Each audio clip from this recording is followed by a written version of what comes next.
very compressed time will get everything set up. Very limited minute, we'll get you going.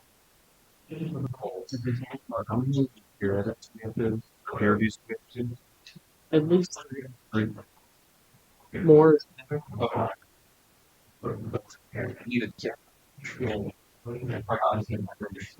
Take this. Is that it? Hey, look at that. Put him over there. You can clock in. You clock in. Oh, the one's going to be. Oh. It'd be funny if it was primary.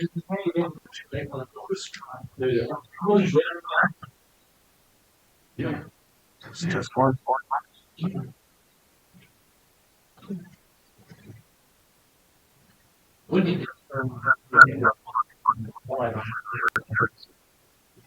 Yeah. Then me feeling also to decide on actually or the or does it anymore? I'm not sure. Oh,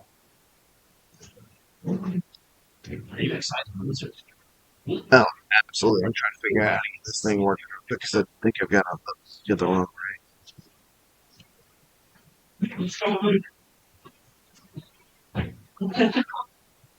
Hey, is it Brandon? Can you scoot over just a little bit as well because you're like right in the shot. There you go. So That's good.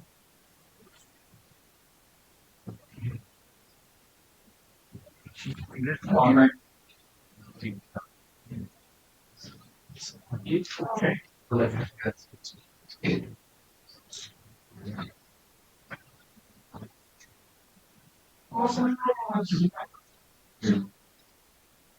Okay.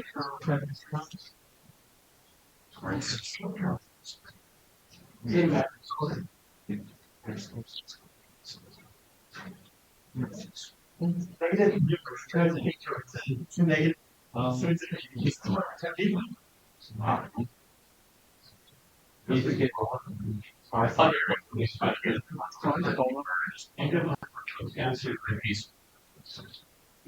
oh, man.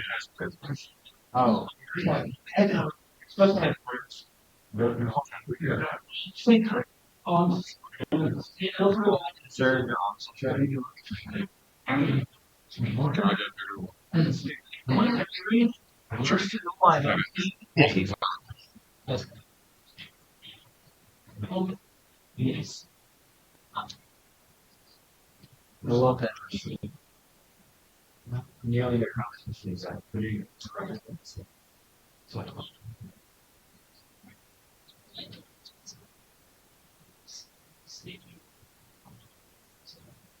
And today in this room we have 7 computer science presentations and 2 math presentations. So this is from the graduating seniors, and these are projects that they've been working on over the last year or so.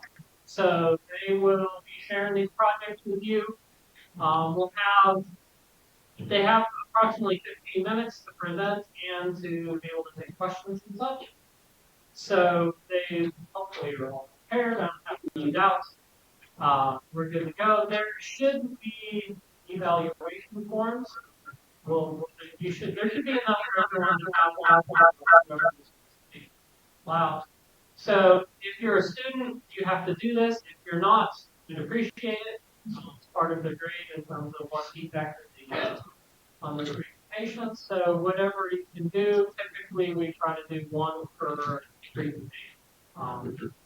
So without further ado, our first presentation is Hayden Shirley talking about his MPM pupil project.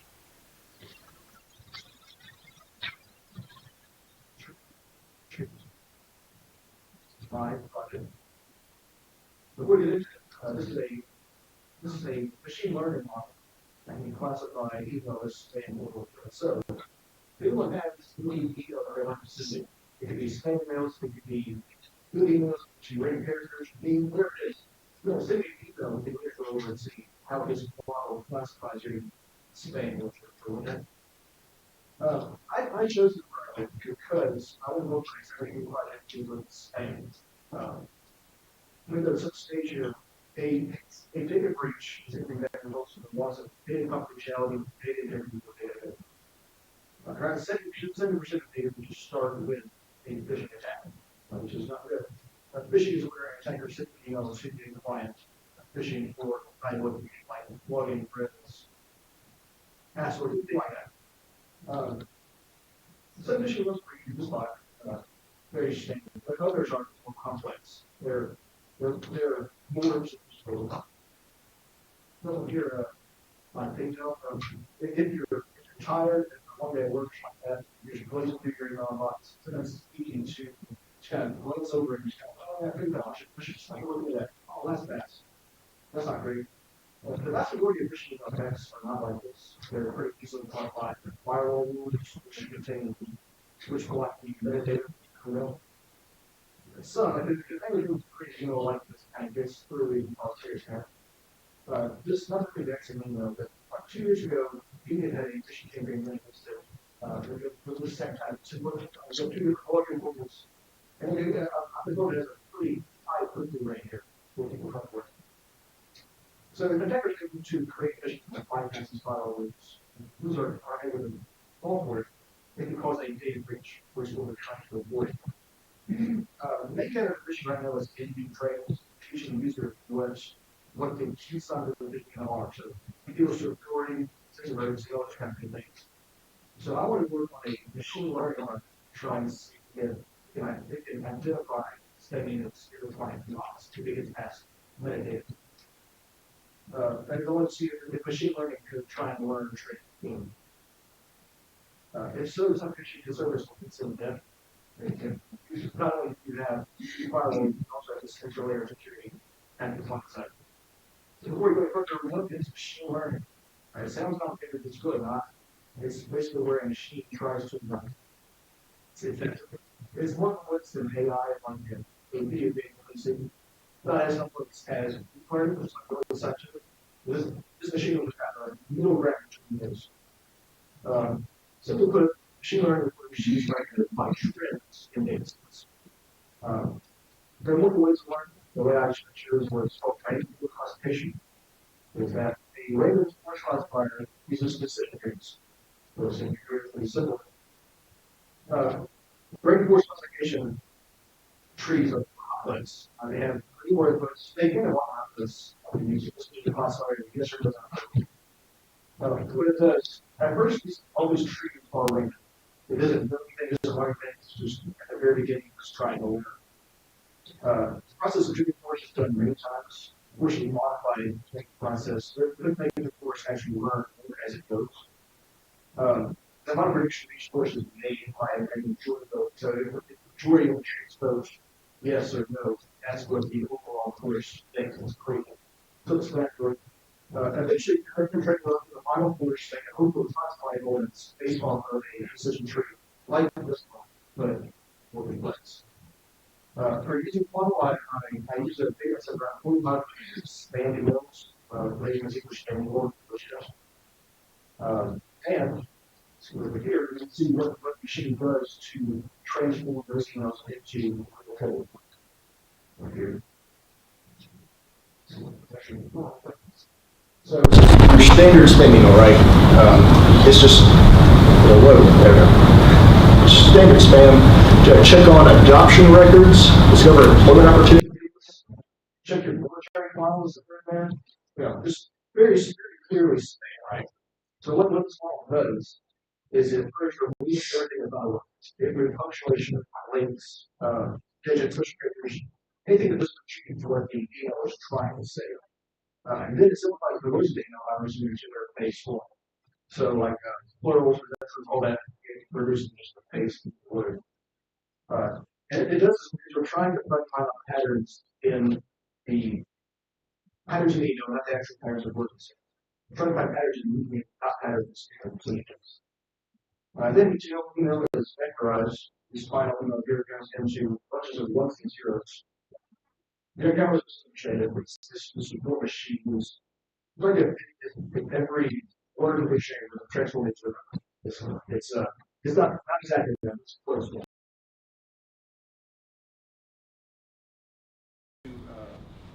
They're given to this decision tree as trained on. So each of those features in the email are turned into a data set, and or emails that data set are given a feature and given to these trees here. And eventually, over multiple iterations, the trees make a final decision. As it turns out, this particular model has an accuracy of 98.83% or so, which is very high for a model like this. Here's a graphic that represents this model. So over on the left here we have percentage, over right we have actual numbers of accuracy. That represents the accuracy of what was trained on this email. We can see that with 0 being what the model calls non-spam and 1 being what is described as spam, in training this model predicted that 6 emails were not spam when they actually were spam, and 16 emails were labeled as spam when they were not spam.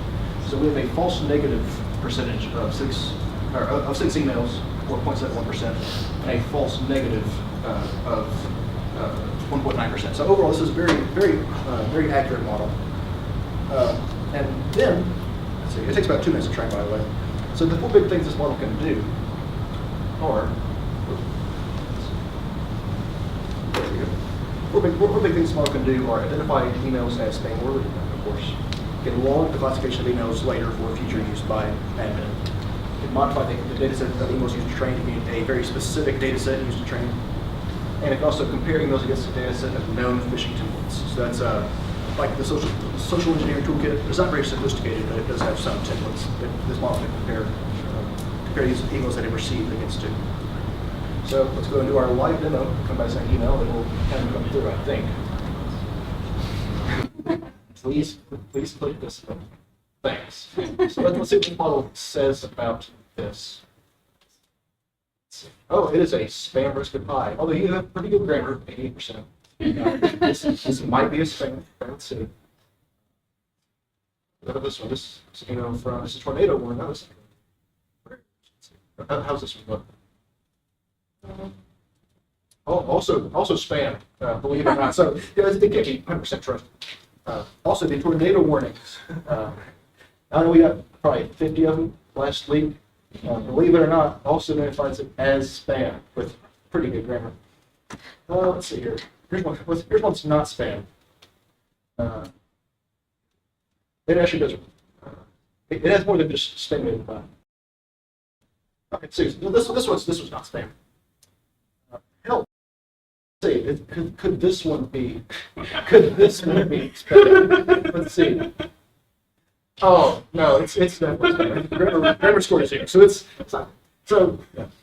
As you can see, it's decent at classifying emails to some extent. I don't get a lot of emails that are not spam, honestly. I don't get very many important emails. But what's next? I want to modify the sensitivity of spam detection. Because as you saw, that was very intensive. It flagged almost everything it saw as spam. So it definitely errs more on the side of caution than it does accuracy, I would say.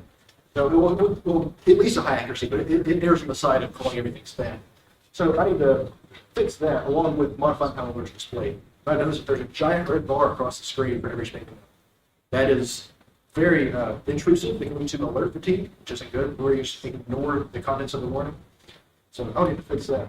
Also, I want to streamline the process of modifying the spam email data set.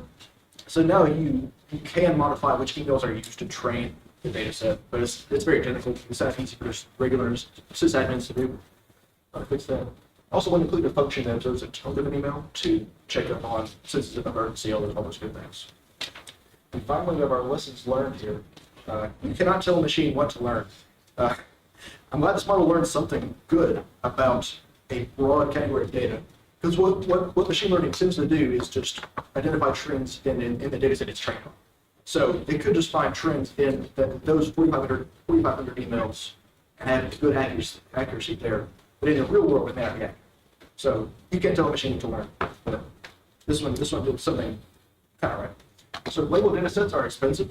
With 4,500 emails labeled, that's a lot of time and effort spent on just media delivery. So fortunately, I did find a couple of data sets on Hugging Face and Capital that had very good labeled public data sets for you to use. Also, having a script that actively exfiltrates data from your browser. Browsers do not like that. Browsers tend to block traffic that resembles cross-site scripting attacks. I don't know why I didn't see this, foresee this going in, but browsers tend to block this kind of traffic. So this is for business use practically only. You don't want this on your personal machine. Also, web developers do more than I give them credit for. I always thought it was an overhyped joke just how hard it was to work with CSS and HTML. It is not. It's like it tries to actually fight back against being useful. Like it's not. I give them credit. And with that, are there any questions? Anybody else? Sir. How did you go about getting the browser extension functional with your model? The model? It took, there's a couple of Firefox Mozilla guides using with Chrome documentation that tell you how to set up your actual extension. And once it's actually running, that extension, once you have an interface, I have a local instance of a server running on this machine using Flask. And so the extension reaches out through localhost to this device. So it could be done later with like an actual server elsewhere, but for now it's just local. Yes.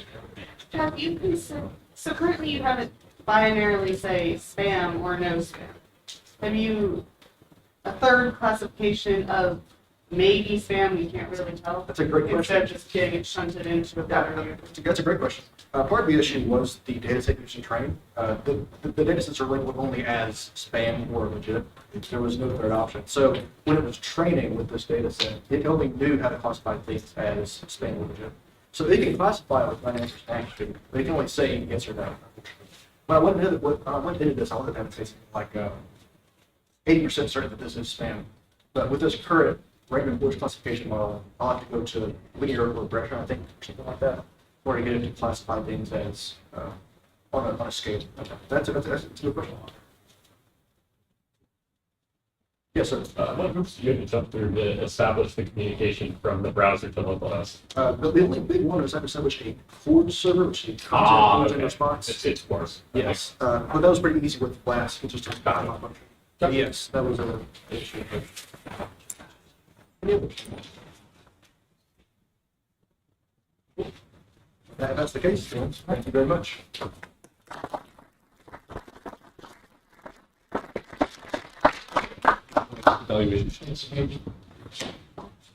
All right, we've got a couple minutes as we transition to our next speaker. So if you finish up any of the feedback forms, just hang on to them for now. Where are they? There's supposed to be 200 of them. And everyone says we can't find any. I'm trying to figure out where they all went. I mean, the red folder has a whole ton of them. There's only one of you. So there was, I'm trying to figure out where they went. I had, yeah. There's a tiny amount everywhere. Just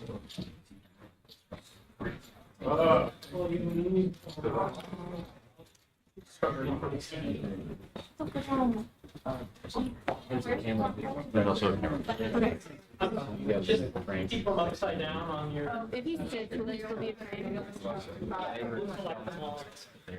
Sit there. Hey, real quick.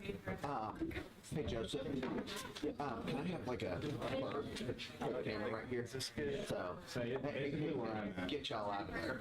Okay. Tell me what minute you're at. You didn't write something.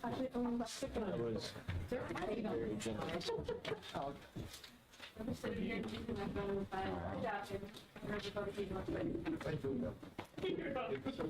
Yep. I'm doing my.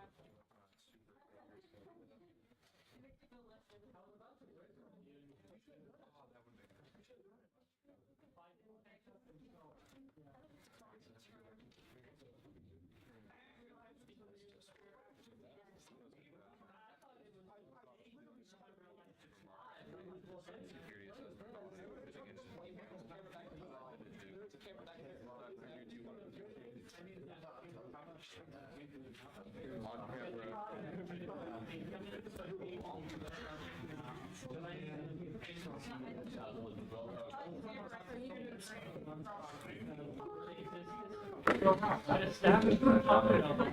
I can't figure out what the hell it is.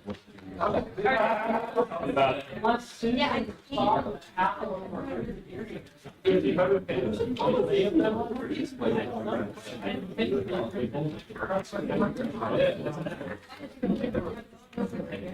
Well, I couldn't quite tell it's right here.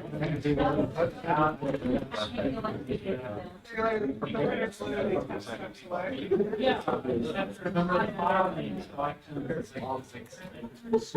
Good way. It'll be good. The fact that it'll be over. I know.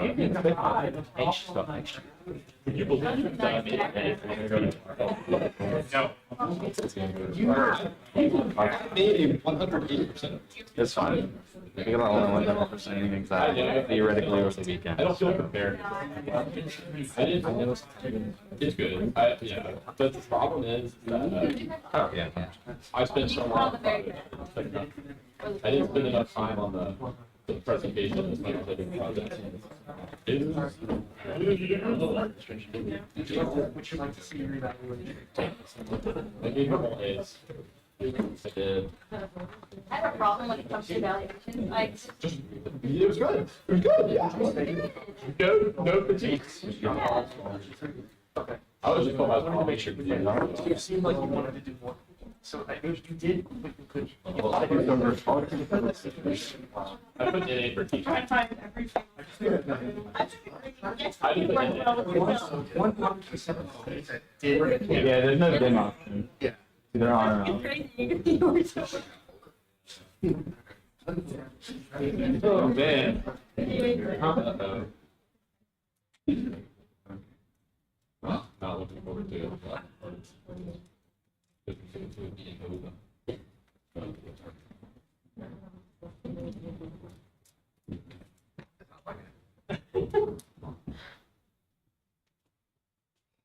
I wish I could change it.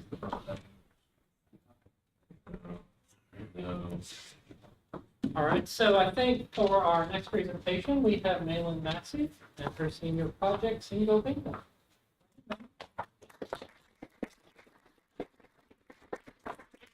My name is Meilyn Massie, and I'm at Single Bingo. And just to give you a general idea of what it is set up like Bingo, but instead of having stuff like B2 on there, we have songs on it. And then the cool thing about this is going to be set up to where you can put any playlist you want on Spotify, so it'll auto-update any of the songs to any playlist you want.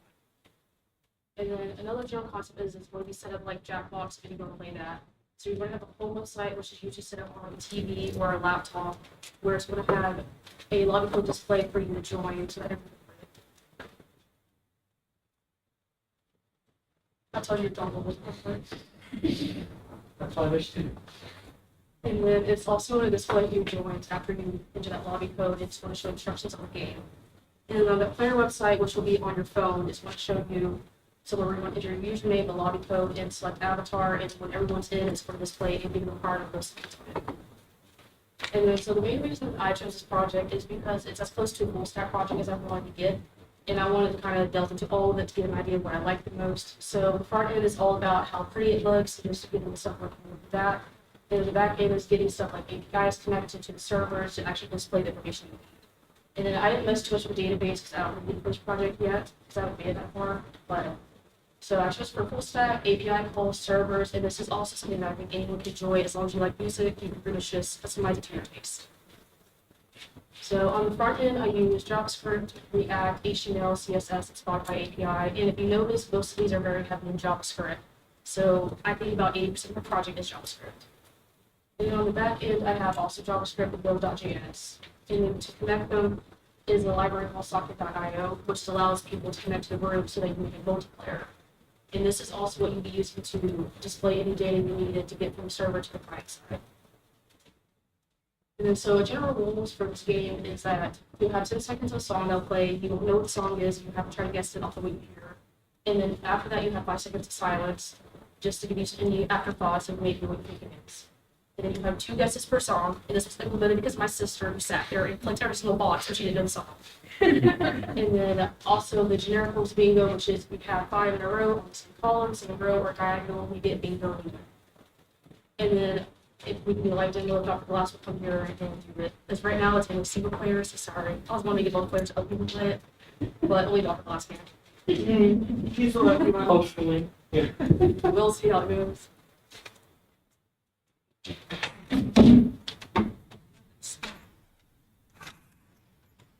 Unless you want to look at this one.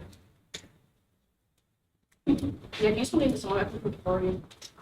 Okay. So this is the main web page. This is where the instructions will be once I get back to it. And this is the player login where you're entering your username. So I can just put my name in here, and then put you the login code up there. It's not set up to actually do anything, but I can join the room, so it's telling me I'm connected with the stuff that I was talking about earlier. And that's a little avatar you have. There's only one at the moment, but like I can. And this is the bingo card, and the timer is not synced with Spotify, but it is still a good judgment of how much time you have left. And then once I connect Spotify, it'll auto put the songs here. Now here's where you'll confirm your Spotify account. And then once you get green checks in here, you know you're good to go. And that's it.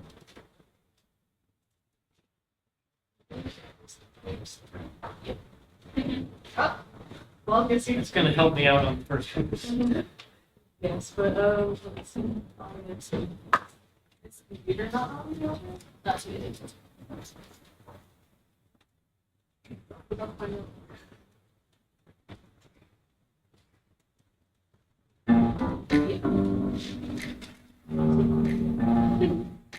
Open up the champagne. I know.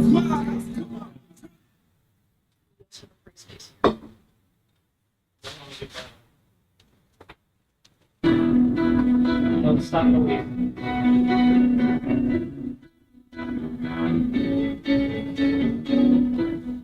So you only get just into the song, and I think Just that's enough for you to be frustrated. Get the rest of it. we were rough.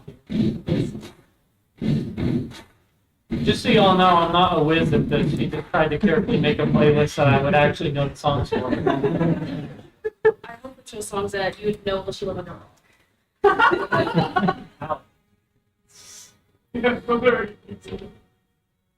Bye.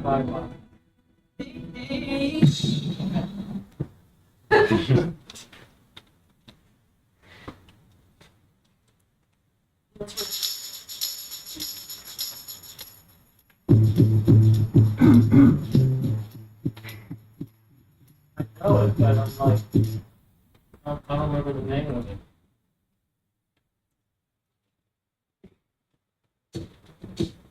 Africa.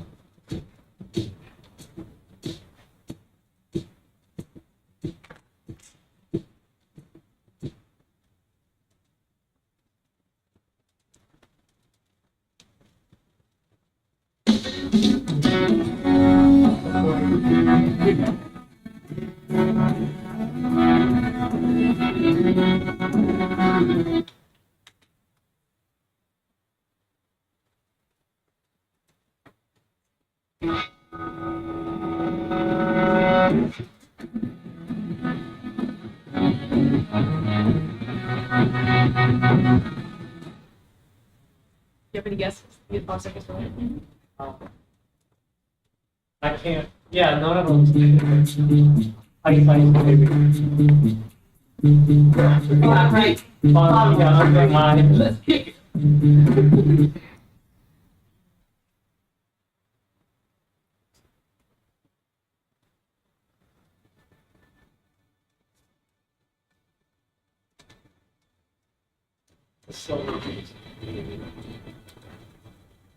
This one's a little hard to get. This one's very getting a bit. Oh, okay.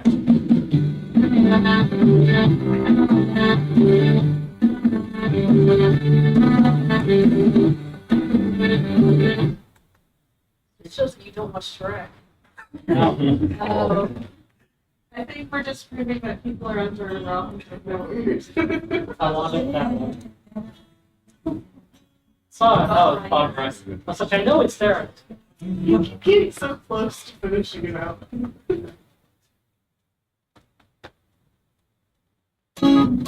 On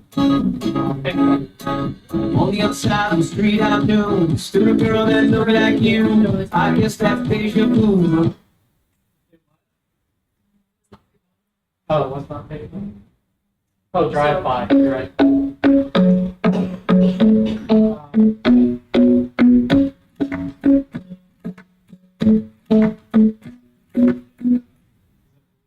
No, that's not. Huh? She. That's sure. Oh.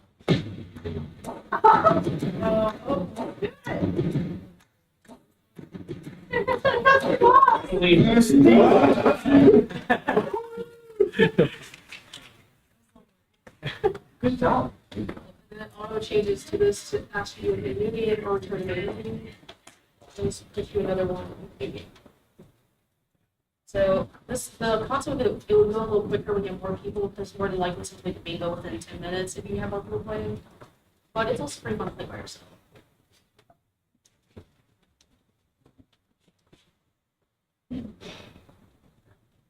And now it's 6. There we go. Okay, if anyone wants to push look at the UI, this is a QR code to the link. It does not work for you to be able to play it on your own phone, but you can look at the UI if you want and then see if any errors.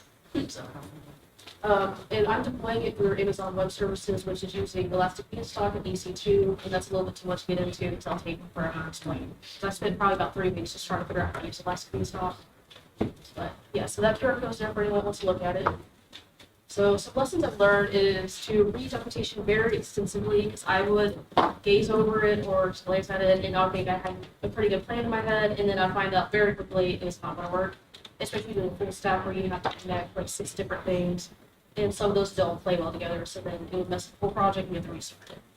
And then the next thing I'll say is never commit to an idea, and the reason I say that is because a lot of times you'll get stuck on one specific idea and you just want that to happen. So you'll be on that one idea for a month when you should only be on it for a couple of days, and then you just get further and further behind. And then another thing I'll say is test often and with different people. I had a lot of people test my games, find any kind of bugs in it, ones that I hadn't even thought about, and I had friends that on purposely try to break it, because that's just what they like to do.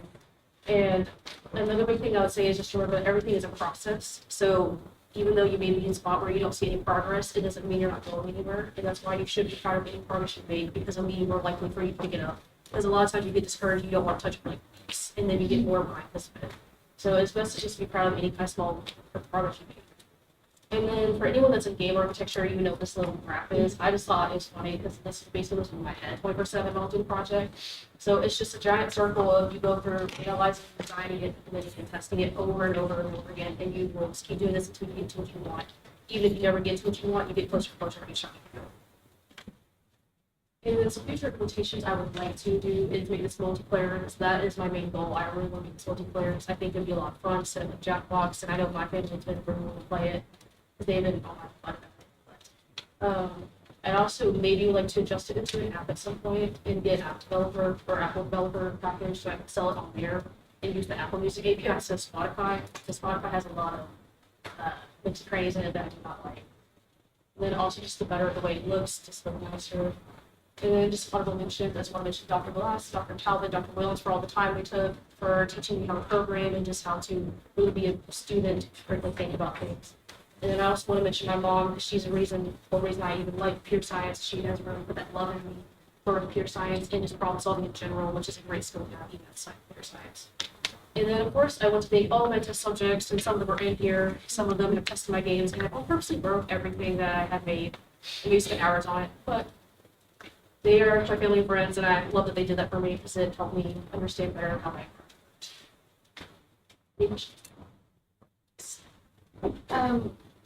So, have you thought about implementing something to where it would look at the song and not start playing until a significant part? Because I know songs like Hello, their whole beginning is a lot of silence. Yes, that is something that it kind of switches into where it will randomly seek to a different position, because some songs start verse really huge at the beginning, because a lot of songs are iconic with the first 2 minutes. But then some of them are very iconic in the middle, so it's kind of hard to dictate which ones, because you kind of have to almost get the sound wave for it and pick it up where it's the most iconic. So that's where some of the issues come in. what did you choose AWS over something, over hosting? Which, what did you choose to use AWS over locals? So I mostly was wanting to use locals actually, but Uni would not let me put my domain the internet. So that kind of put a damper in it. 'Cause I did want to mess with AWS, and that was something that I had to like acknowledge pretty quickly. And I know just enough to run. And the unfortunate thing about it is that Spotify requires it to be a secure website to actually authorize it for it. 'Cause I would have multiplayer right now if it wasn't for that. With the AWS link, it's not secure, and since I don't technically own it, I can't make it secure. So I've been trying to find some weird loophole to get it, and I didn't figure it out on time for this, but that is some of the issues with this game right now.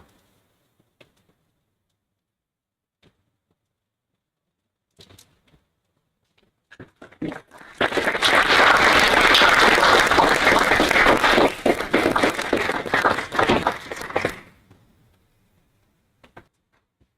guys want to get ready? I'll get more of the feedback. No, I'm not. I am now, I guess. You don't get a choice. Don't. Good luck.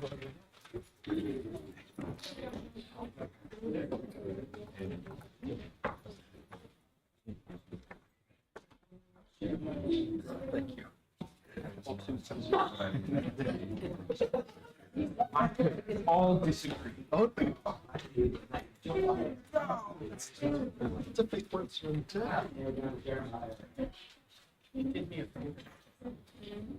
Oh, it's from back. Yep, they're now double. That's, You get a two first. that's my problem. Then we'll have to get it in. Huh? There's somebody there.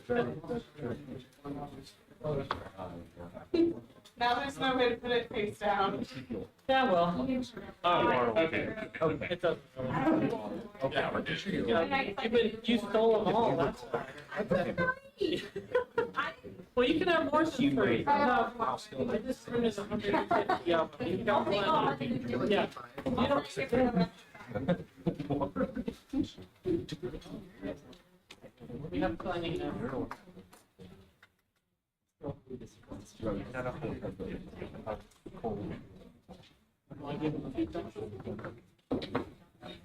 Huh? Oh, I believe that. Well, they're double-sided now, so you get bonus, yeah. Yeah, I didn't know the printer double-sided, and I didn't know my setting for default to double-sided, so now I have all these double-sided.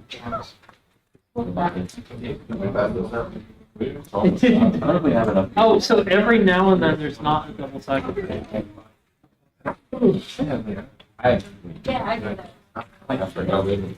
It's better. Yeah. I mean, it's always been right between last year. Because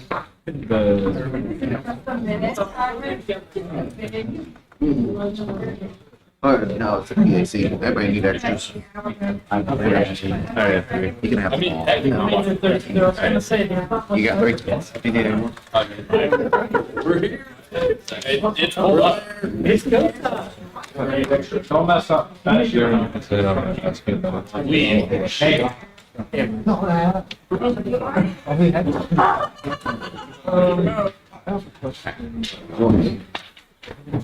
When do you want us to start? When you're ready. Is this like this number? Does this affect global warming? I'd like to say thank you to our presentation, for everybody that came. Special thanks for my wife for coming. My name's Roger Blankenship. And I'm Brendan Fields. And my vision for this project was to create a virtual network in which students could interact with the aid in the learning process and provide an aid for faculty for networking classes. So our name of our project, of course, is Unilab. So what is Unilab? It's a lab management system for creating and building virtual networks. So what does it do? It allows professors and administrators to design environments for fully interactive networking assignments. Why did we design this? Is to help enrich the learning environment for computer science students by providing as much needed hands-on style learning as possible. A study was done by the National Training Laboratories, and they compared different learning scenarios and retention, information retention for the students. And from a lecture, students only retain 5% of the information. By doing hands-on experience, it goes all the way to 75%. So that's what we wanted to do is get something in the hands of students to where they can practice and get some hands-on experience. So it's going to help enrich the learning environment for computer science students by providing much needed hands-on style learning. And our project will benefit union students by providing a more complete learning experience.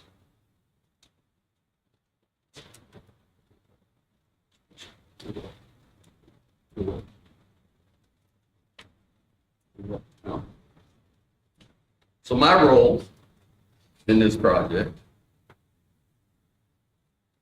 was to fund the server, to design, oversee, and provide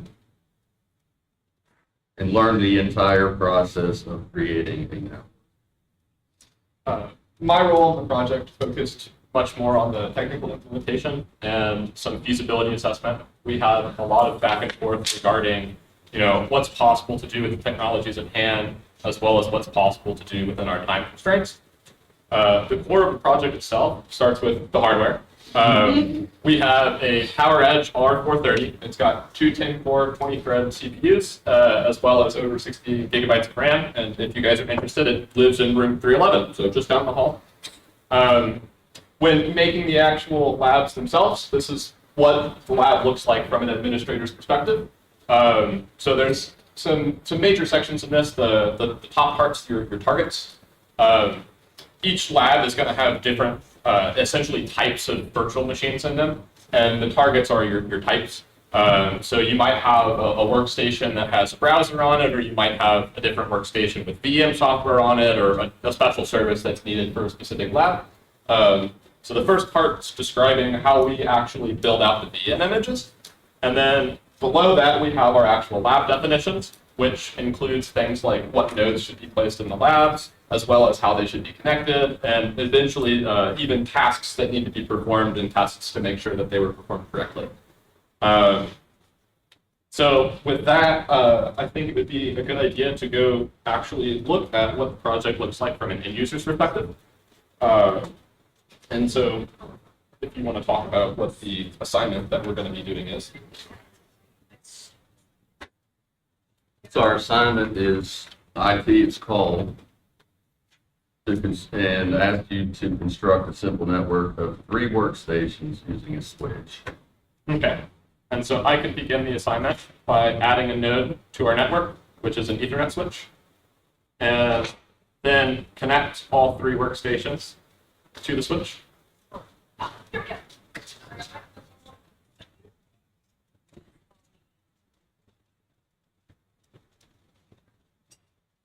Okay, and then we need to go establish a network. We can do that by assigning IP addresses to at least 2 of the devices. And so to assign an IP address for the virtual PC system, we use the IP command.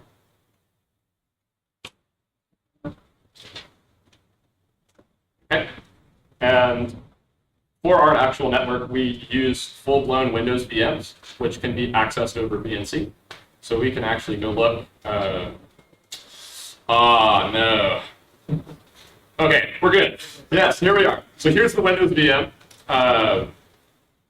And we can go do the same thing we just did for the VPCS, where we assign an IP address after Windows decides to log in. And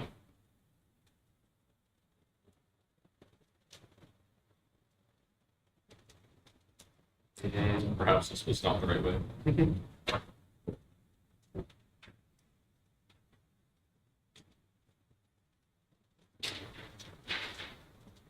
Okay. So now I'm going to assign an IP address to the device.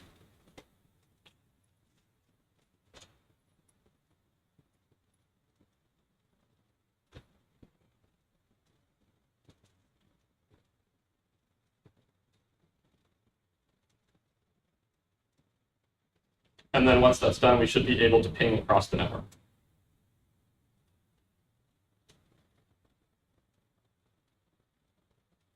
And there's our replies from the VPCS. So as you can see, we can both interact with virtual machines as well as completely simulated network devices as well on a completely isolated and virtualized network.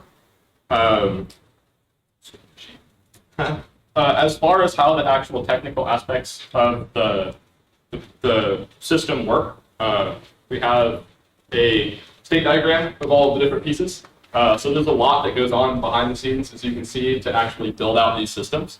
As you saw earlier, everything's defined using the NICS language, which describes the actual finished lab state. And the first process is to take that definition and build out the different target VMs. I don't know if I can't. That happens over here. So we're taking the NICS definitions and building out the targets from those. When the target's finished building, the built VM images are uploaded to the network simulator, which is GNS3. After that's finished, the lab service runs to use the pre-built target images. So that goes through and takes the lab definition and builds the projects out on GNS3.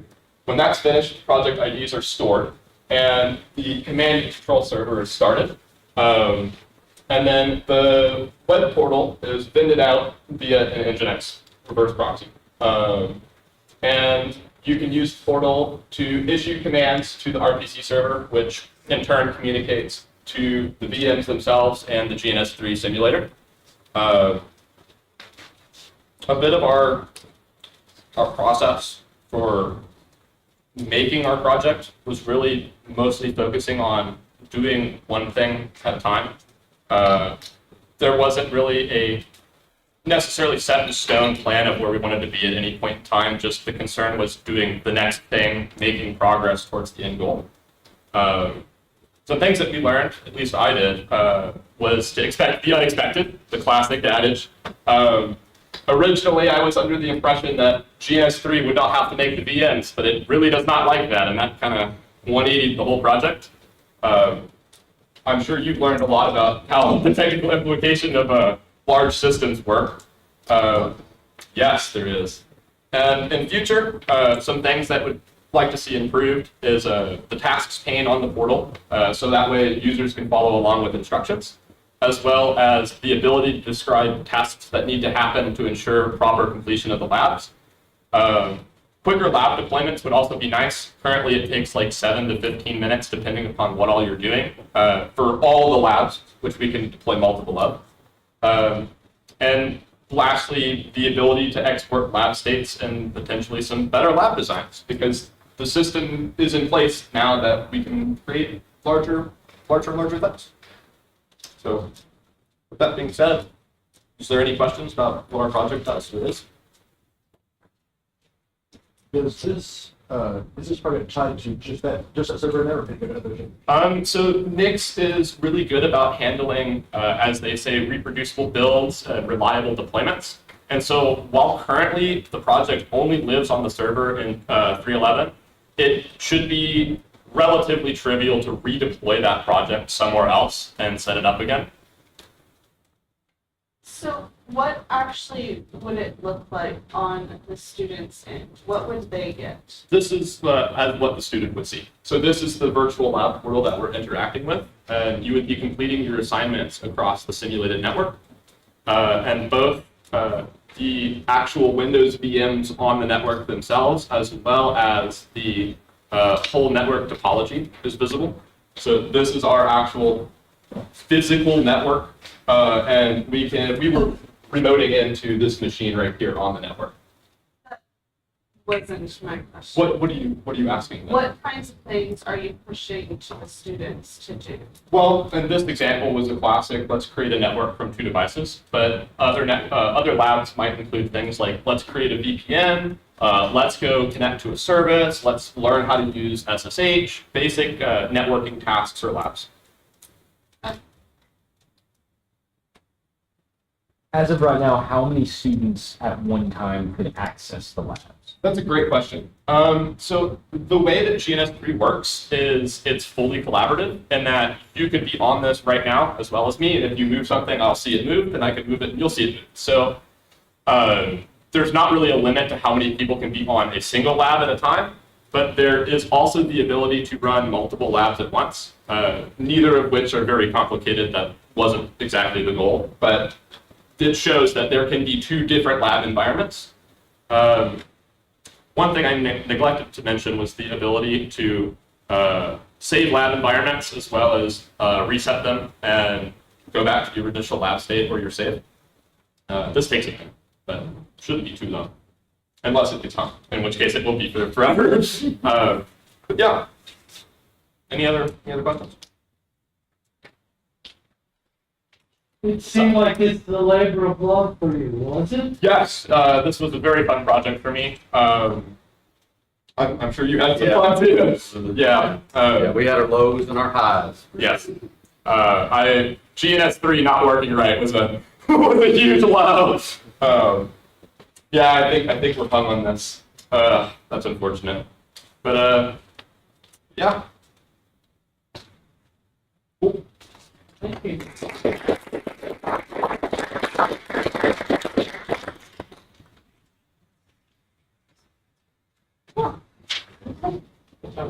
Thank you. I really didn't say it would work. That would have been very nice. Live demos. That's how it gets. Hey, the rest of it. Hey, yeah, at least the lab worked. Yeah. That's awesome. Great. Yeah, he's just. Yes. What? Yeah. Wait, yeah, I heard Yeah. that. It's free and open source. It's all open. You're helping me. Every couple minutes. I think Yeah. there was 2, and then there was 3. Yeah, it's been drawing us back. The statement, it's late starting, so it's been very slowly pulling us back into one. This actually works really well for that. It does. That's funny. I bet you they had no plan for that. That's what broke the saving. Someone plugged in the presentation. Tell us how it goes. Right at 13. Wait, I told you. What's up? Me and my best You had no research.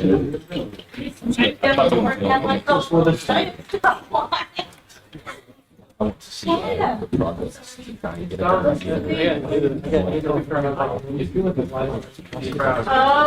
yeah. I was like, Well, I don't know how she ended up getting this. I didn't realize it was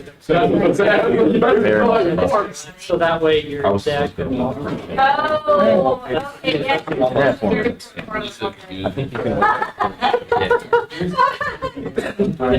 I told people. I mean, yeah, you can pick them somewhere. We'll collect them all. Yeah. Don't worry, it's just me. I wanted to They don't get thrown away. Yeah. and then the stuff being built. Oh, you could. Oh, yeah, I'm going to. The project. I don't know, I'm in the front row with these songs. I went on stage. Yeah. Oh, yeah, that's the best where everyone goes quiet. What's she saying? Something. So, Brad, You got two. you have to do 3 of these members. Peer evaluations. Yeah. They're all. Yeah, but I'm so glad. I think there's some over there. Well, that's finally got. It was the only thing that I was like, I'm gonna do it tonight. Oh, the, like the, You watch it without. What's really funny is if you wait 5 minutes, it'll probably be done. I love. They don't make any sense. No, they don't. It's so. Why? With What's purpose. also worse is it could very well been done and then just not Let's responded. see what happens. And then the front end was like, so yeah, like, click on. Yeah, I just No, want. no. Technology. Too many systems.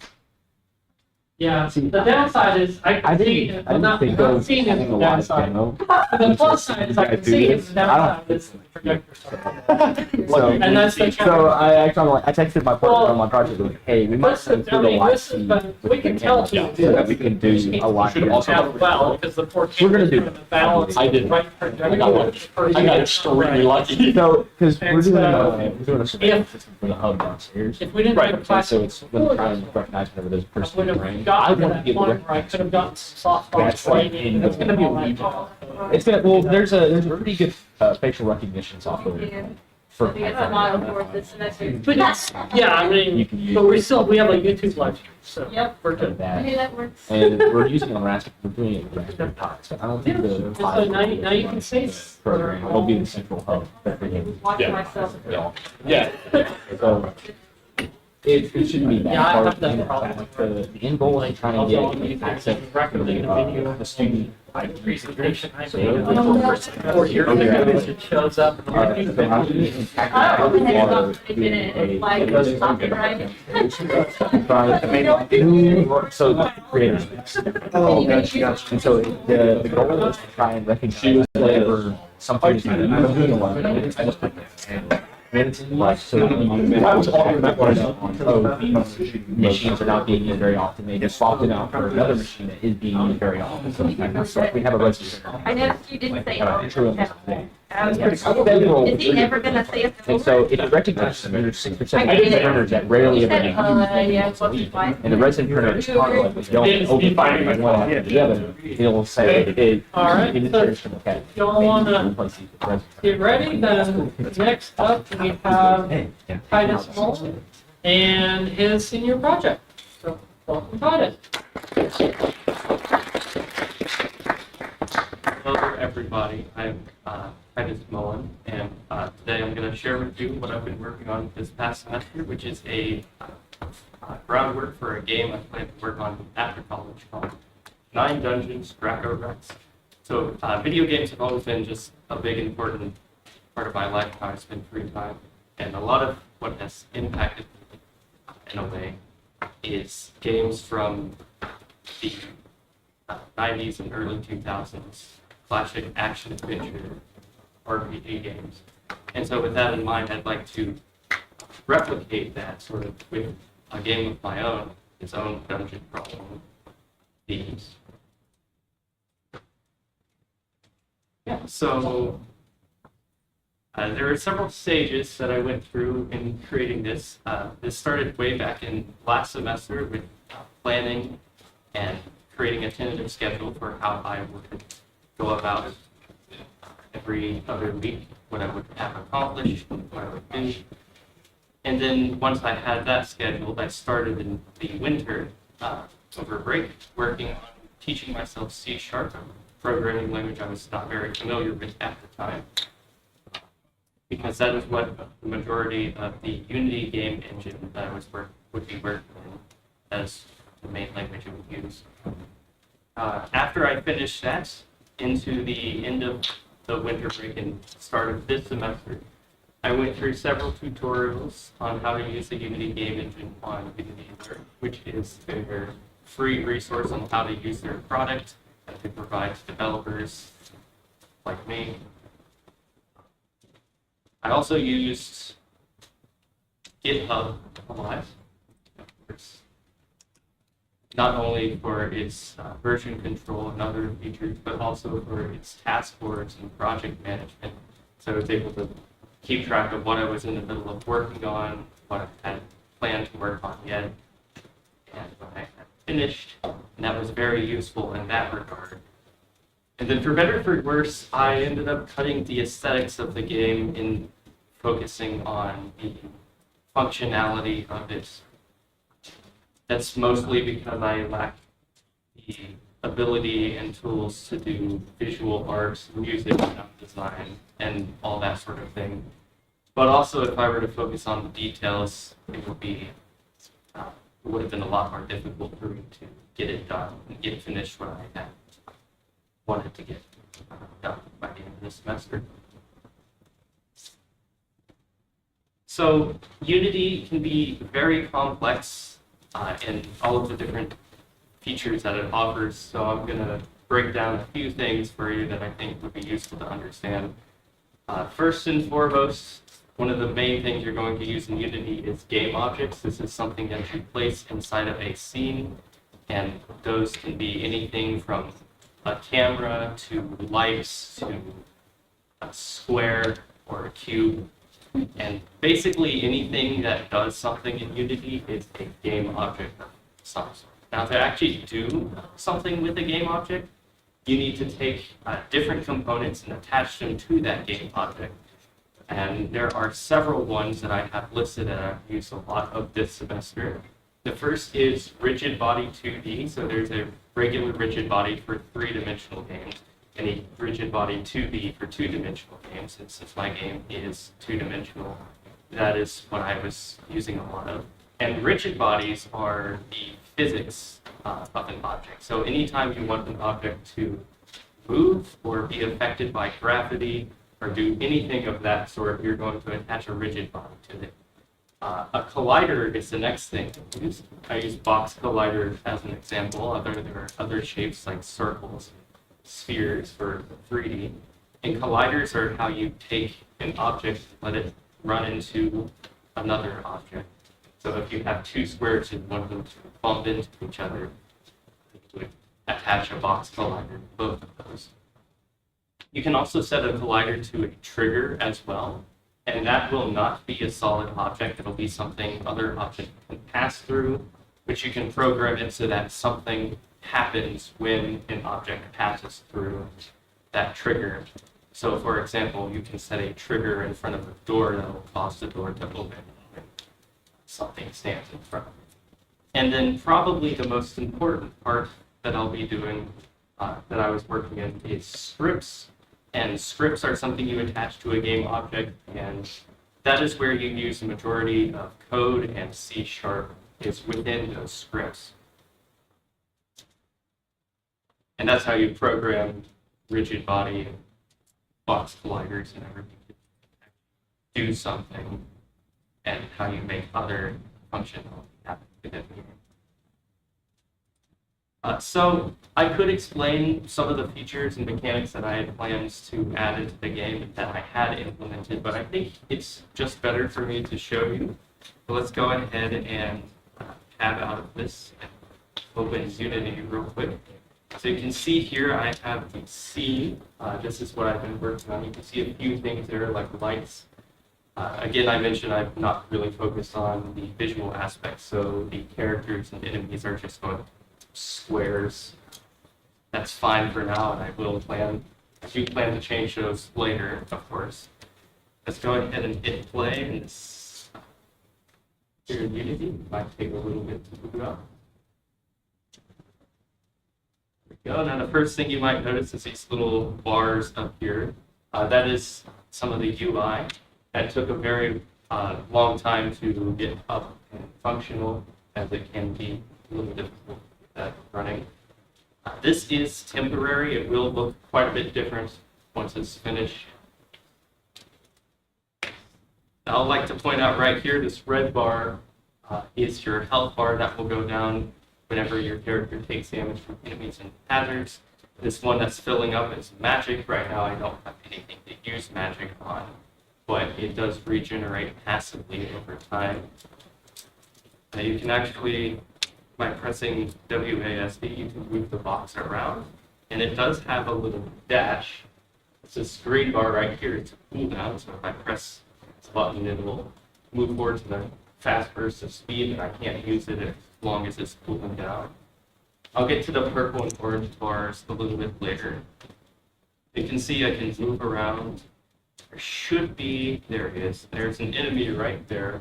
He sort of wanders around randomly. It's not very smart. It'll just get stuck on walls and anything like that, but I plan to change that later. You can see it's a little stuck right there. I'll get hurt if I bump into them. So to deal with this, I have a sword, and that actually is different depending on which direction I'm facing. I mean, see this orange guy, he's a little bit different. He's a little smarter. He actually knows where I am and will come straight towards me wherever I am. So it's a little troublesome, so I might, if I want him not to attack me, I can put up a shield that'll block him. You can see that purple bar actually has health that goes down. And it is directional. And now that it's empty, I can't use the shield anymore. You can see they drop these little objects. I can pick those up. Nothing really happened there because that one refills the magic. There'll also be a red one that refills health and a purple one that refills both of them. But there is a chance for them to drop items in a pretty convenient way to decide what the chances of those are. So you can see it's getting a little bit dark here. It's a little object right here that's on the ground. That's going to hurt me if I run into it. I do have a health damage cooldown, so not every time I bump into it, I will take damage. So this is going to be a little bit difficult to navigate. But thankfully, I don't only just have a shield. I can press a button to switch whether I have a shield or a lantern. And it gives me a much brighter glow around my character. And if I press the same button that uses shield, it illuminates a much brighter area around me. And it also slows down my movement a little bit, making it much easier to navigate this sort of maze here. Now the future is that this lantern will not only produce light, and you can see the orange is regenerating slowly. When I use it, it goes down quite quickly, and if it runs out, I can't use it anymore. Now you can Oh, yes. The lantern won't only just provide light. There are other functions I will add to it, ways to augment your character and add little bonuses to the lantern so that you can, say, regenerate health while using it. Things like that. That is about all I have for that demonstration so far, so let's head back to this the PowerPoint. There are several things that I learned from this experience. First, it's very difficult to scope out how long it's going to take. It was much too large for a single semester's worth of work.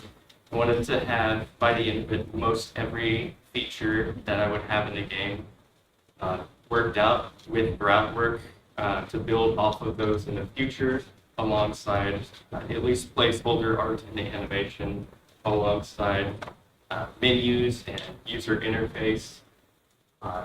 In addition to all of that, having it mostly optimized and bug-free. And this sort of ties into the next one, is that it always takes longer than you think it will, especially in Unity. I showcased the shield mechanic earlier in this presentation, and that actually took me about, to get everything functional and working, took me about 5 to 7 days in total. And so just something simple like that can take a very long time. Plan for the future is another thing that I learned, and this is a bit of a best practice, but it's something I saw a lot of in this project this semester. You'll notice there are several things in the game that I have that don't quite do anything yet. For example, the magic meter. I put that very early on in the game. At the same time, I put the health system because it has similar structure. As of right now, I have not done anything with it, but there are plans to do something with it in the future. Another example is a few days before I added the sword and shield, which is based off which direction the player is facing, I did add a tracker to tell you which direction that the player is facing, so it can calculate those players. And that was about 2 days before I actually put the sword into the game. Another thing that I learned is that there's usually a better way to do things. In other words, just Google something earlier, do it sooner. There are many times where I spent several hours or even a couple of days racking my brain trying to figure out how I would implement some feature or do one thing or another, or sometimes even attempting to do it and not being the greatest. And then I would find by just a quick Google search and there's something that I didn't even know Unity could do that would make it a lot easier and a lot smoother to do. And so that's something valuable I learned this semester. And so in conclusion, I did challenge myself a lot from this. I knew this was going to be difficult, and I knew it was going to take a lot of more knowledge from the 4 years I spent here at Union. And I did learn a lot from it. I did build off of that and learn to apply it in a lot of new ways and learn to solidify some of the different concepts and things that I had not really internalized tangentially. Just do something sometimes is good. There are a lot of things that we sometimes feel like a little intimidated by. Making a game is something I heard was very difficult, and is something that I was a little bit nervous to do. But once I got into it, I realized like something that I actually did have the ability to do. So it's just a little bit motivating to know that sometimes you just got to take a few steps forward and just start working with something. And I will note, unfortunately, I don't have too much time to get into it today, but there is a lot of lore and story behind 9 Dungeons, and it's ever expanding. There's about a 10 to 12 page document right now that details some of the world's history, some of the different people groups, and some of the story progression. But unfortunately, I don't have too much time to share with that today. I also don't have too much time to go through some of the actual code that I wrote, but rest assured, some of it is very long. And with that, are there any questions? Yes. Is there any specific game equipment source? So mostly classic action-adventure games, so The Legend of Zelda, so those sorts of things, like A Link to the Past and those sorts of 2D dungeon crawler type games. Yes? So, the things like the magic and the lantern, those definitely look Zelda-inspired. How many things did you implement because they were your idea, and how many things did you choose just because that's what all of the other ones have? That's a little bit difficult to judge. It's been, again, this has been a long process that I've been thinking about for 2 full semesters now, so it's a little bit difficult to judge where the inspiration came from. I do know that the lantern was something that I internalized from just my own ideas. Health and magic were more inspired by, at least the way they look, inspired by the Castlevania series.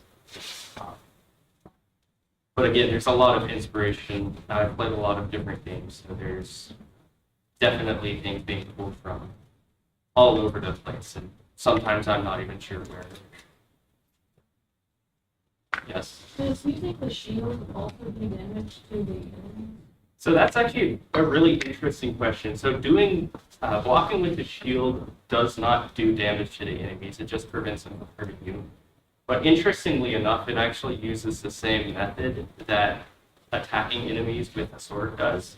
It just sets the damage to 0. And because attacking enemies with a sword does cause knockback, knocks them away from you, I just set the damage to 0 and then put the knockback to a much higher number. So, a little interesting how some of these work. Yes. I heard you mentioned your extensive lore, and honestly, I was really eager to hear it throughout your presentation. So, yes. Without going into too much detail, is there anything that stuck out to you as being interesting or cool about your lore that you'd like to share? If not, there's not enough time for me to get into too much. Okay. You can ask me at some For sure. later, and I'd be glad to tell you. I will say there are 2 different worlds that you travel between. Okay. The main realm that you're in, and then there's the other one that has 9 distinct dungeon-like areas hence the name, yes, 9 dungeons. And a lot of those are very connected. I've spent although I came up with the dungeons and the ideas and themes behind them first, I've spent a lot of time trying to connect them and make sure that there's all a reason for them to be specifically where they are in the world. For example, the Simmering Sea is an underwater section that has a lot of steam and boiling water and that sort of hazards for you to avoid. And it's resting directly above an area called Virus, which is full of hot lava and fire. And just little things like that just make the world feel a lot more. So, yeah, just talk to me at some point. I'd be glad to tell you. Yes? Kind of in line with that, how many times did you have an aha moment when working on this project? With regard to just anything, writing code or designing games, a lot, or it's been a lot. There's been a lot of times where I've been mulling over something, especially with trying to do, what was it? The sword. Did you notice it swung from left to right? And that was pretty difficult to add into the game. But there was a moment where I just suddenly realized there were a lot of pieces I was working together, a lot of things and elements, and a lot of, there was a moment where I realized how I could just put that into the game, how the math would work out on getting it to swing that angle in that amount of time. Yeah, so there's been quite a few. It's a little difficult to pinpoint all of them since it's been a bit of a long semester for me. Thank you, Ryan.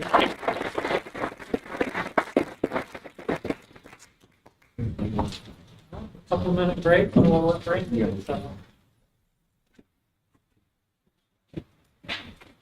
You found your foot.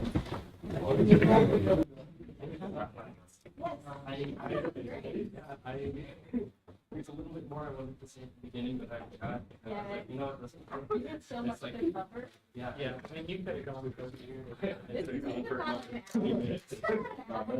I didn't even sit in my watch. Oh, shots. Because it was playing some social right there. Where and I'm calculating what angle you probably should be. I like that there are different angles. I also like the sword wasn't like a straight, like, but it came out and stretched out and came back, like your arm would actually go around the back. Right. I want to. They were all. It looked like it was not an animation of a sprite, but it was calculated. Yeah, so I actually rotated it. So I copied it. So yeah, and then I had to rotate my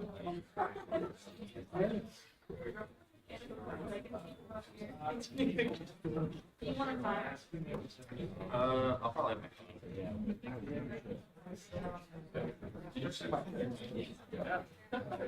I mean, it's not much.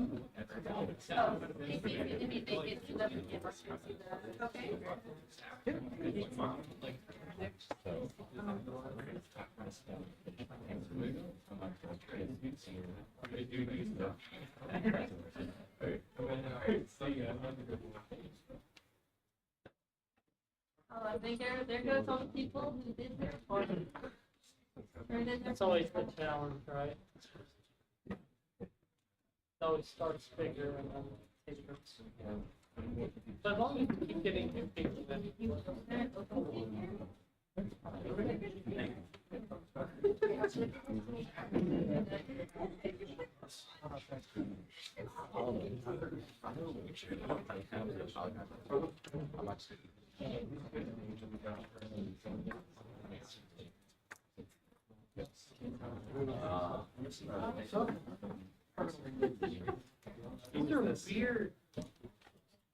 I mean, weird.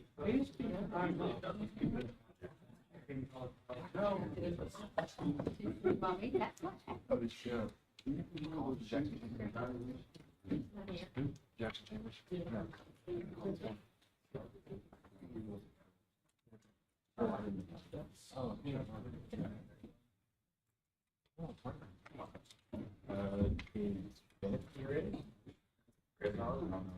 It's the fun thing about time, right? All right. All right, so if you'll want to be quiet for a minute, we'll get started. And welcome Brandon Jordon and his Bad Omens project.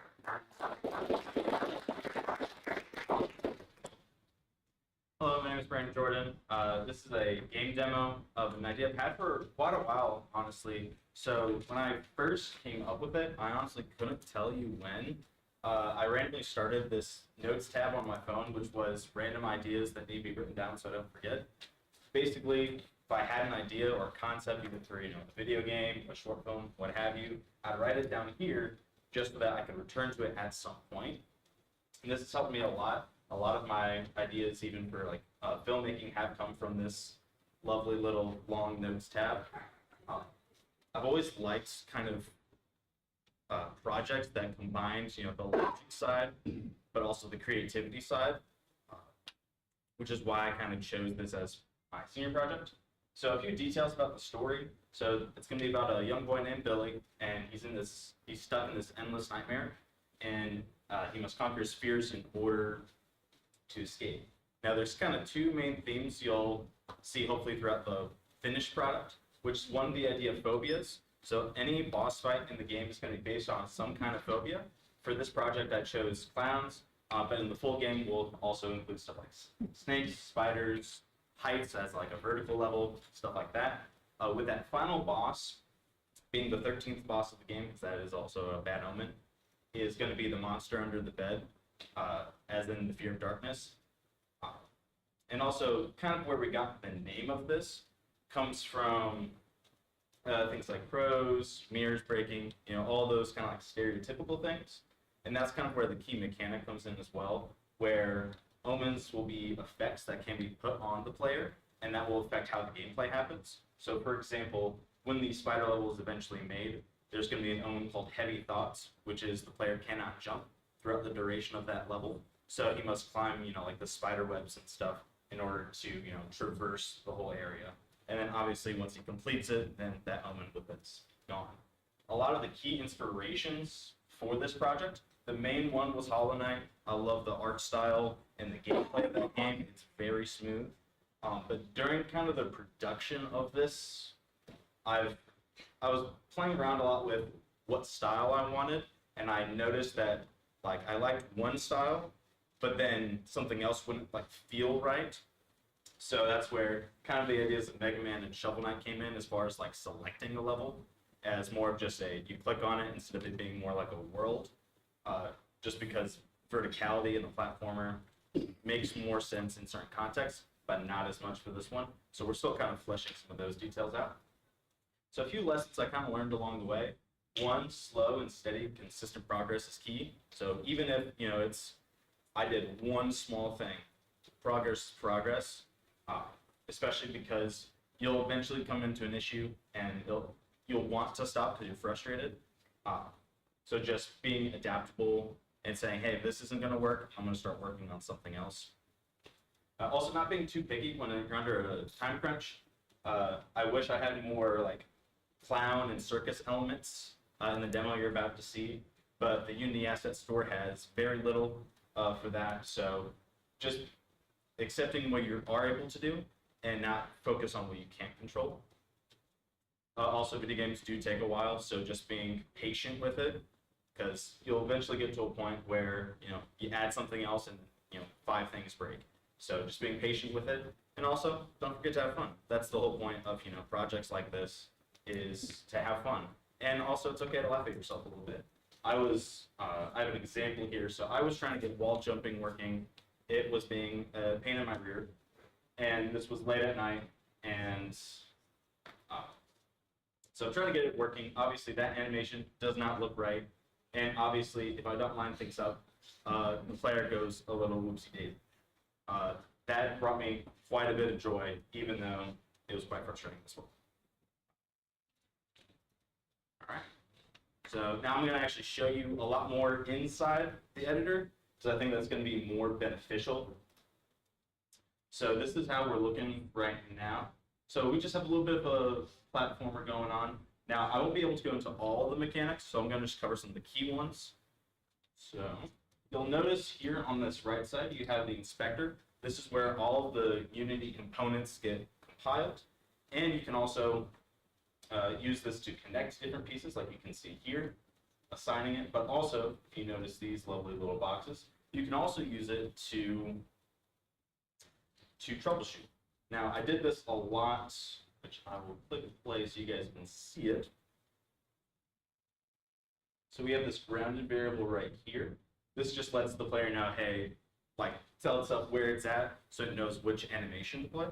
It's busy. So as you can see right there, we are grounded. And we can move around, and as soon as we hit a wall, then this has wall jump will also trigger. Now you see there's a lot of different animations which come into play via the animator. So lots of boxes, lots of arrows.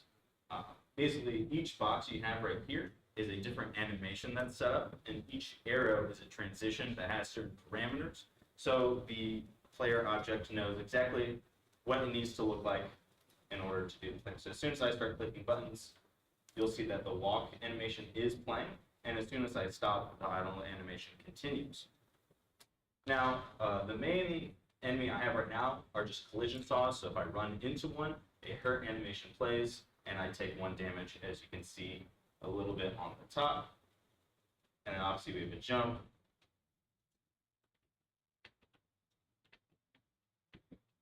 So we do have wall jumping working, and thanks to the help of pressure glass as well, not buggy, so that was fantastic. I'm going to reset this as well. There's another newer implementation, this trampoline that you kind of see right there. So just allowing for more fun platforming with an animation to go alongside it. Now, one cool thing as well, which I mentioned earlier with these things, is when you look inside the code, I'm going to probably die on the screen, but that's fine, is you can actually serialize fields, which you see right here. This allows you just to see in the inspector to either, sometimes you need to do that, and sometimes it's just nice so you know what's actually happening. So a lot of troubleshooting is able to happen due to that. So this is the character movement script. All of the movement that you saw, so jumping, wall jumping, all that fun stuff is going to be here. But we do have other scripts going on, such as health, and even I have a player attack that's not fully ready, but yeah, there is an animation for that as well. Kind of the steps to go on after this is going to be obviously making more levels would be fantastic. Also, I did try making a clown enemy, but I wasn't able to get the melee effect working just yet. So that's going to be kind of the next steps going into the ending of the semester. Also having a lovely transition here into the boss fight room is also going to be kind of where we go. Now, with that, does anyone have any questions? Yes. Why did you choose a knife as the main character? So it's a twofold answer. So first off, it was free on the Unity asset store. And it had a lot of animations that came with it because each frame has to be adjusted, and I am no art expert, especially when it comes to like drawing by hand. But then I thought about it more after I selected it, and I was like, you know what? If a kid was stuck in a nightmare, he would picture himself as the hero. Now, if it's too much armor, then it's like, okay, it looks too much like an adult. But it was like just the perfect amount of like youthfulness, I guess, in the sprite. But yeah, mostly just because of necessity. But there's always a way to make it work in the story. Yeah. You said we earlier. Is that you have a team of people? No, it's just me and the mouse in my pocket. I say we a lot for some reason. I don't know why. Okay. But no, this was just me working on it. I have lots of ideas for things. It's more just taking the time and being patient with being able to implement each thing. Like coming up with more better level designs and characters and stuff will come with time. I know there's a lot of really cool assets on the Unity store that will kind of shape how other levels will look, but just trying to take it one step at a time. What from all the different work, looking at tying together animations, working through the code, what's like one of your favorite things you did and like sticks in your head most? Yeah. I'd probably say animations is one of the biggest things. So a lot of like learning something that you don't know is doing a lot of research, finding videos, what have you. And one of the videos that I watched to help me understand wall jumping didn't use animations at all. They was just, the person was just using a cube, and I'm like, great, that doesn't work for me. So I had to figure out, and that's why a lot of the fun stuff you see every year in the update, which the update is a method that calls every single frame. So each of these little things is being called every single frame to adjust it. You'll see a lot on the bottom right here. Lots of different variables being set because if I go back here, I click on one of these arrows, you're going to see it has certain conditions that need to be true in order to play that animation. So there's a lot of trial and error that I was able to kind of work it through and led to some, fun little bugs, but thankfully it is all working. Well, one of the things, and I'm glad you showed that and brought that up.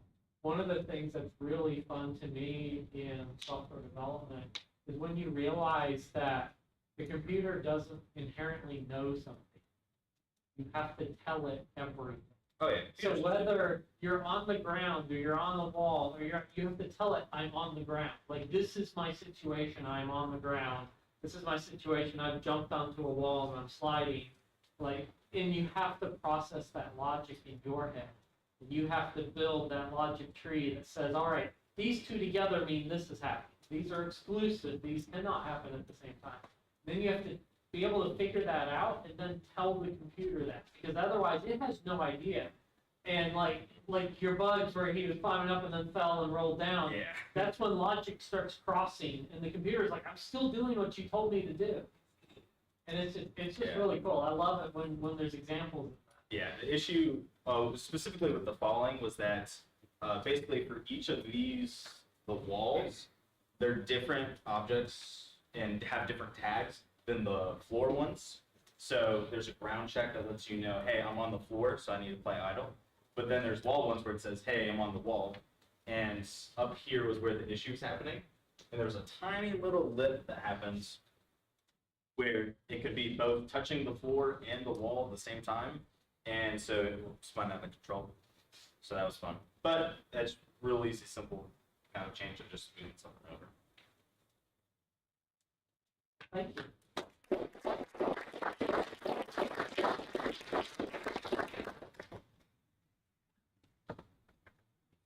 Good break. Well, great to get started.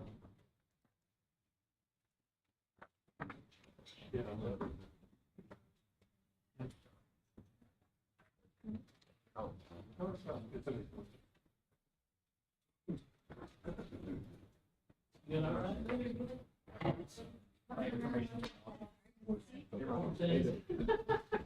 What's up, my friend? You doing good? Yeah.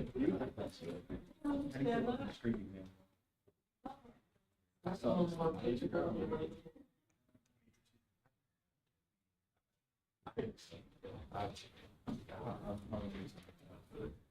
After I just, he'd say you had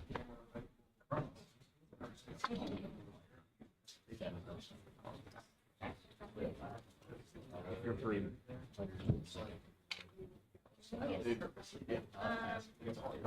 Actually, you just do the food if you like to. There's a couple of Yeah, he said, yeah, I was like, 5 minutes. Yeah, he was completely correct. Your third one? Oh, did I even finish my one up here? We're learning. What time? Yeah, you'll learn more in all three. Oh, microphone. You gotta you'll be in front of the camera. Is it my No. this one here? You might want to scoot it over like Yeah, try to. you might be in the camera. out of the way. I was gonna try to. I'm not taking about crabs. I'm sorry. Yeah. Oh, so you need this, right? Yeah. Yeah, so you'll just switch up. Yeah, I came in here Then. way. I know.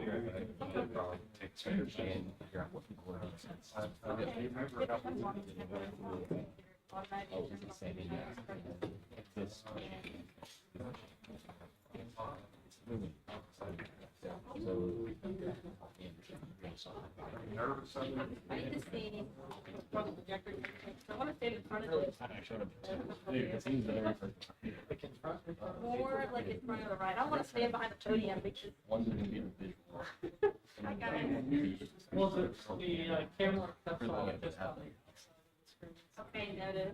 So, probably just stand over there. Yeah.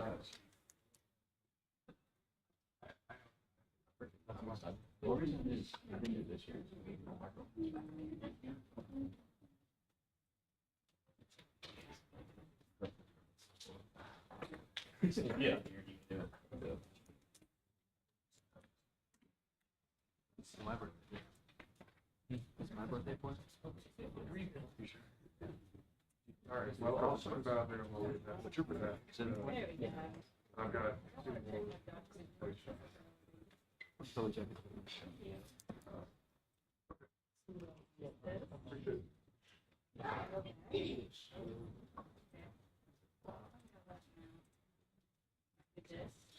So I can hold the mouse if I feel so.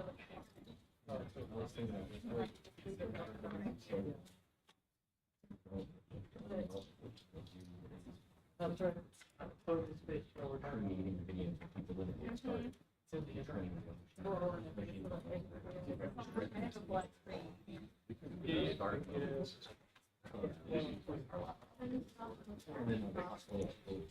there we go.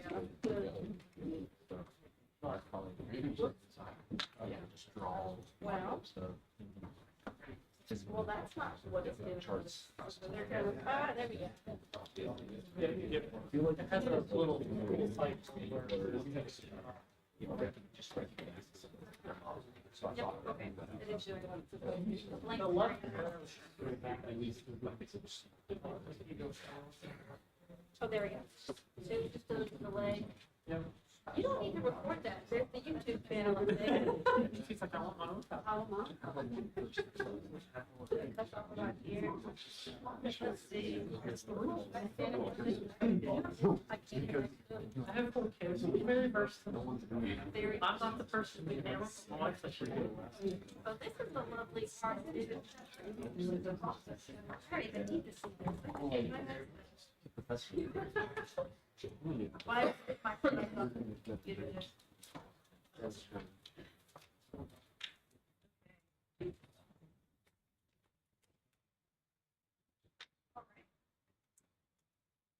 Are we in time? So, not spend too much progress. So, CIA. For many people, this is just a government organization. But for computer science students, I'm sure they're greatly aware that it's more than that. As Hayden informed us earlier. Confidentiality, integrity, and availability are kind of the core tenets of my presentation here. And will be used to kind of guide us through this entire process. So, of course, I'm Greyson Watkins. I'm a computer science major and a cybersecurity minor. Some of my professional work includes the 2024 Wage and Benefits Survey from last year with the Jackson Chamber. And then, of course, I work part-time at Best Buy, so you can find me there. And there's also the contractual work that I'm doing for this project. So it gives me a rounded background in order to make some more decisions as well as approach and articulate things to the various members within this organization.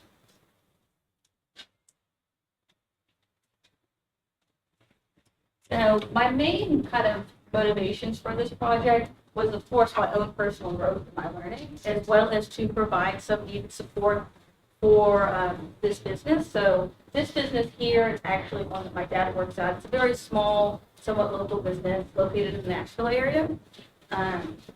So since they're small, they're growing, and their budget is a bit constrained. I came on the team in order to provide some broader IT support, as well as improve some more of their infrastructure, and hopefully help reduce some of their costs with their current setup. And also for them to have better documentation of their infrastructure, because there is somewhat of we know we have it, here it is, but have we seen the big picture? So allowing them in order to see that big picture was an important part of this process. So for me, though, it was learning to understand the framework as well as just cybersecurity in practice. We talk a lot about controls, broader ideas. But getting into the weeds can also be a little bit of a difficult process because we have to move so quickly for things. So being able to get into the weeds and actually see practical implications is something that was really important to me to learn. Also, just the scale of reading and writing documentation. It's a different kind of thing to read policy, read procedures, and to understand that and how they interconnect with one another.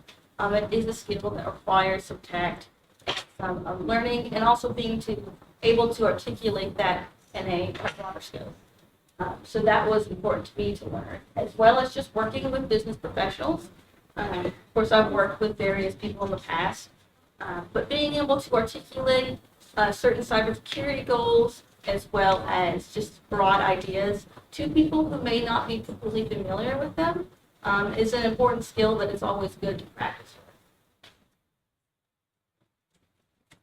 So for the actual creation of my project, I started off with assessing what framework I wanted to go with, because there's a couple different ones, as well as if you have the expertise, your own kind of process that you can basically create from scratch. Now, I, of course, lacking that expertise, decided to go with something a little bit broader and had plenty of documentation, which is why I went with just the broad NIST cybersecurity framework, the 2.0, because it has a lot of things to choose from, and you can narrow it down to what you need, not just take everything all at once, because as we know, with the CIA triad, balancing those different aspects are important. And the NIST framework allows you to, or at least allows me to understand that broader and to balance those. And so that's why I chose this framework.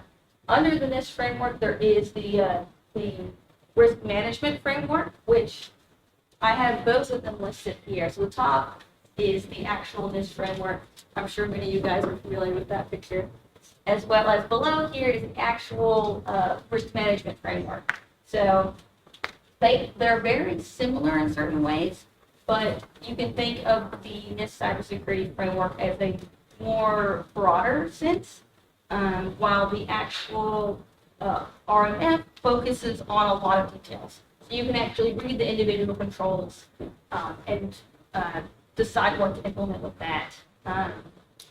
Now, with the gathering information and just understanding the business function, it took me a lot of time in order to just conceptualize the documentation. So with just those that I have listed there, there's over 1,500 pages worth of documentation. I obviously did not read it all. But they each offer a different kind of perspective with it. So in order at the bottom that I have listed with them, there is just the risk management framework as a whole for one documentation. One is just a list of controls. One is just the assessing of those set controls, control baselines, and then NIST offers the community profiles, which allows you to kind of streamline things a little bit better for different industries. The closest one that they had available for my purposes was the manufacturing CSF for manufacturing. So it goes through all of these stages up here and go ahead and cherry pick some of the important steps out of it. Because this business that I'm working with is not extremely focused on its cybersecurity concepts or IT or anything like that, they're not providing that service, then that really does change how you approach things. But of course, every organization needs to have cybersecurity and, well, IT support in mind with their organization. So after I've gathered some preliminary information as well as a better understanding of business function, that allows me to start a direction with the way that documentation needs to be handled, as well as what are their priorities. I spent a lot of time assessing priorities and understanding, of course, the functions of business, but how those priorities fit in this. Since there is the budget constraint, there is the a limited amount of time and resources, as well, that it does make it where you have to focus on prioritizing, which that's what risk management is prioritizing what risk you can take and what risk tolerance you have. So that was a process. Of course, creating and updating this documentation so that it is legible and understandable and also referenceable. So in the next slide, I'll have an example of some of just a little piece of what I've done. Just since I'm dealing with a business that isn't particularly well versed in IT, making it something where they can, where someone can pick it up and read it, and also future professionals can look at it and possibly improve upon it. It's something that was important for me when making this project.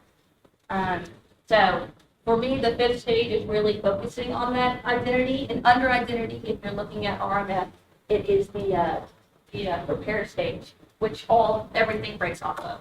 So you can kind of jump in between the prepare stage, you can kind of branch off whichever direction that you really prefer, because some things are as a need-based situation, because sometimes things happen, things break, you might have an active threat. Luckily for me, there was nothing like that threatening, other than possibly some phishing emails. So, and then of course, the sixth step, which I'm currently still working through, is just going through this entire process, because it is a process. But here is the more of the implementation of it. So for this, I of course have the title of what the service is or application, brief description of it, where it's located, whether it's web, local, or other, what year they acquired it, when it was last reviewed, as well as the cost I have included in there, and then of course who's the responsible owner and its rating of criticality, all of which I have referenced below in the footnotes, so that as it's reviewed, or if anyone has any questions about what criticality is, it's accessible right there, so it's no digging that needs to be done, or figuring out where I pulled certain items from. Then, of course, this is just an example of control. So I have the control list down there, how the implementation is going, when it was last reviewed, the responsible party for reviewing it, as well as just the control itself, and then notes for the implementation. And there's going to be a more detailed section about what the implementation looks like, but this is just a brief section in order to just articulate all of those controls, because there is several baseline controls that you can select from, and even more controls if you wanted to add broader security to the actual organization.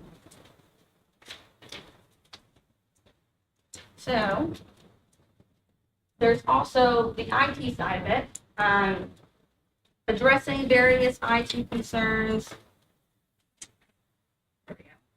So I was focused on addressing current IT concerns. This thing's broken, we don't know what to do with this. Evaluating their current solutions and whether they need to expand from that. One thing I've spent a lot of time talking with them is about the inclusion of a local server that they could have, what that would look like, what they want to run on it, what they would like to store on it, where it would be located.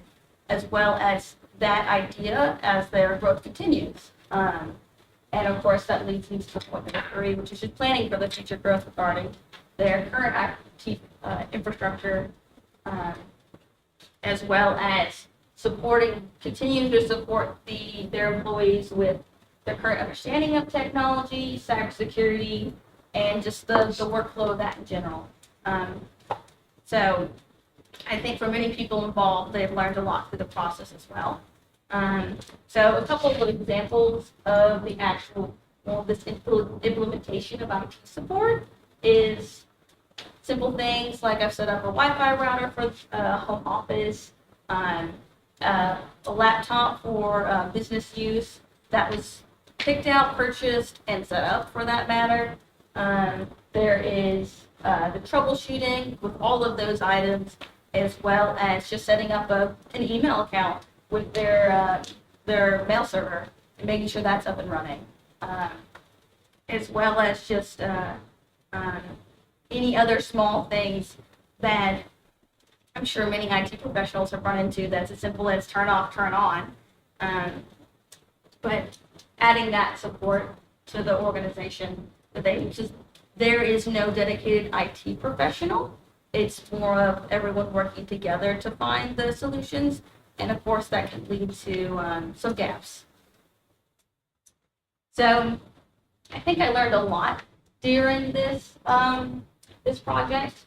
I think the hardest part for many people is finding a starting point, and I definitely agree with that. Finding that starting point and managing your time wisely is very important. I think I spent a lot of time in the weeds, maybe looking at things that weren't necessary or I had to abandon due to scope. And I mean, scope creep is a major thing with projects like this. We've seen it before in some of the other presentations, where you have all these grand ideas, but when we get down to implementation, we get to the time constraints, just have to scramble. And of course, for me, it's managing your workload. So there's kind of the work balance, classwork, other things that need other matters to attend to, and this is where your work-life balance. Because for me, I had a lot of anxiety going into this project about its completion. And while I may not be happy where I am now, I know I have a process for it, and it's something I hope to continue working on, and being able to see its success and implementation. But that's all I have for this section. Does anyone have any questions? Did you find any big vulnerabilities or lots of status? My favorite one is probably one that I'm sure everyone is familiar with. Is password management. Needless to say, they weren't very secure. I think an individual with the right motivations could have perhaps surmised some of the passwords. Reusing passwords and different things, not password strength. Those were some common vulnerabilities that I saw. So common things to expect that way. So how was it, because you're one of the few projects that worked with a client. Yes. So how was it to try and manage, somewhat of a lack of control? Yes. And so you have to balance your schedule with client availability. Yes. I have the benefit of the business being, I know a couple people in it, including my father, so it makes it easier to connect with them. They do a lot of stuff remote. Because the company's a little bit split. So I have access to more of their office structure in Jackson. And so that's really helpful. Some things were for example, there was one solution that we were looking at with just the CRM. I was evaluating that, and there's definitely some drawbacks to the current one they use. And I was like, oh, let's look at this solution. Is this something we want to consider? No, this is going to be this is not going to be cost effective. We still have to retrain everyone. We have to rework those integrations. We cannot switch, at least not in this time. So there's things like that were definitely a setback. But I mean, at the end of the day, this isn't my business. So whatever they decide to follow or implement, that will ultimately be up to them. So yes, there was some struggle with managing that. Did you have trouble explaining to particularly hard-headed employees that they cannot click on every single link? I'm still working on making some more trainings with that. It's definitely something I've had to bridge before at my part-time job. People come in and ask all sorts of questions. So I'm used to explaining to people very gingerly to not do certain things. Most people will understand if you can explain it in a metaphor. That's a common thing. Some people like baseball, some people like video games, all sorts of stuff like that to be really useful in bridging that knowledge gap. Well, thank you.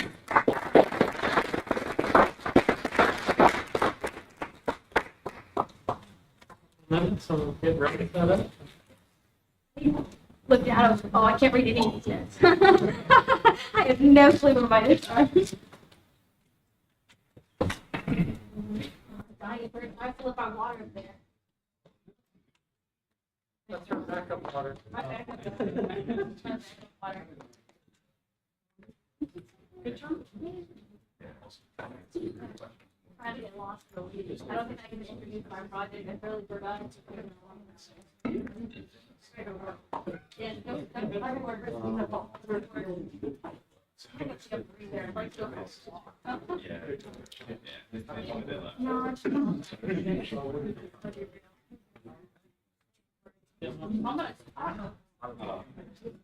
No, it's I do want to support the other people who have presentations. That camera and me, I was making complete eye contact. I was looking over to you occasionally. Wait, but that camera.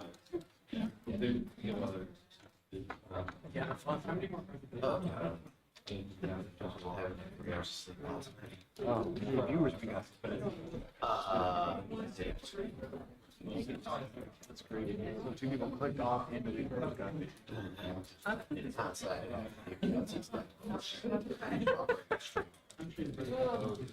She just knew you're old. Missing the stuff over there.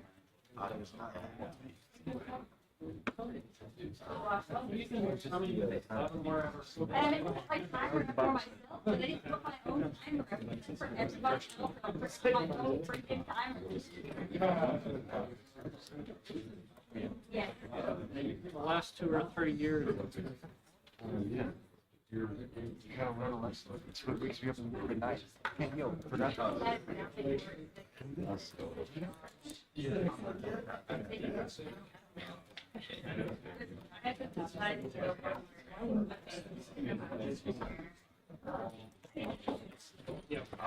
This whole sitting is not required. You know, we'll make that translation. I need to understand. See, that's why.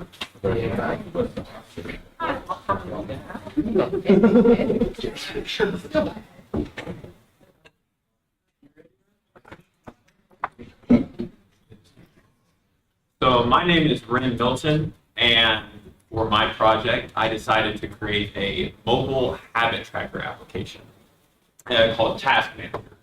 The copyright with that might be an issue.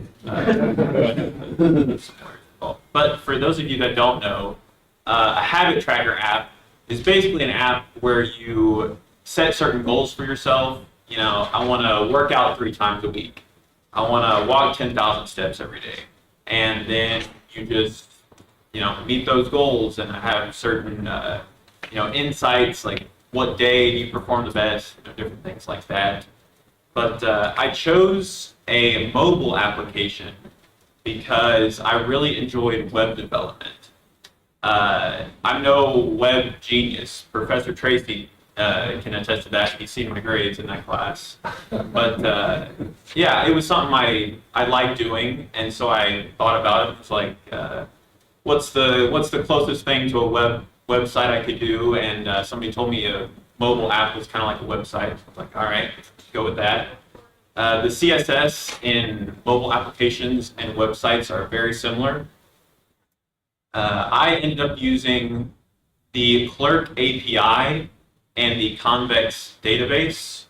So Clerk API is basically just Google authentication. You can log into my app with Google, it has you can log in with a phone number. There are a few other ways to log in, but I think the Google authentication is the only free one.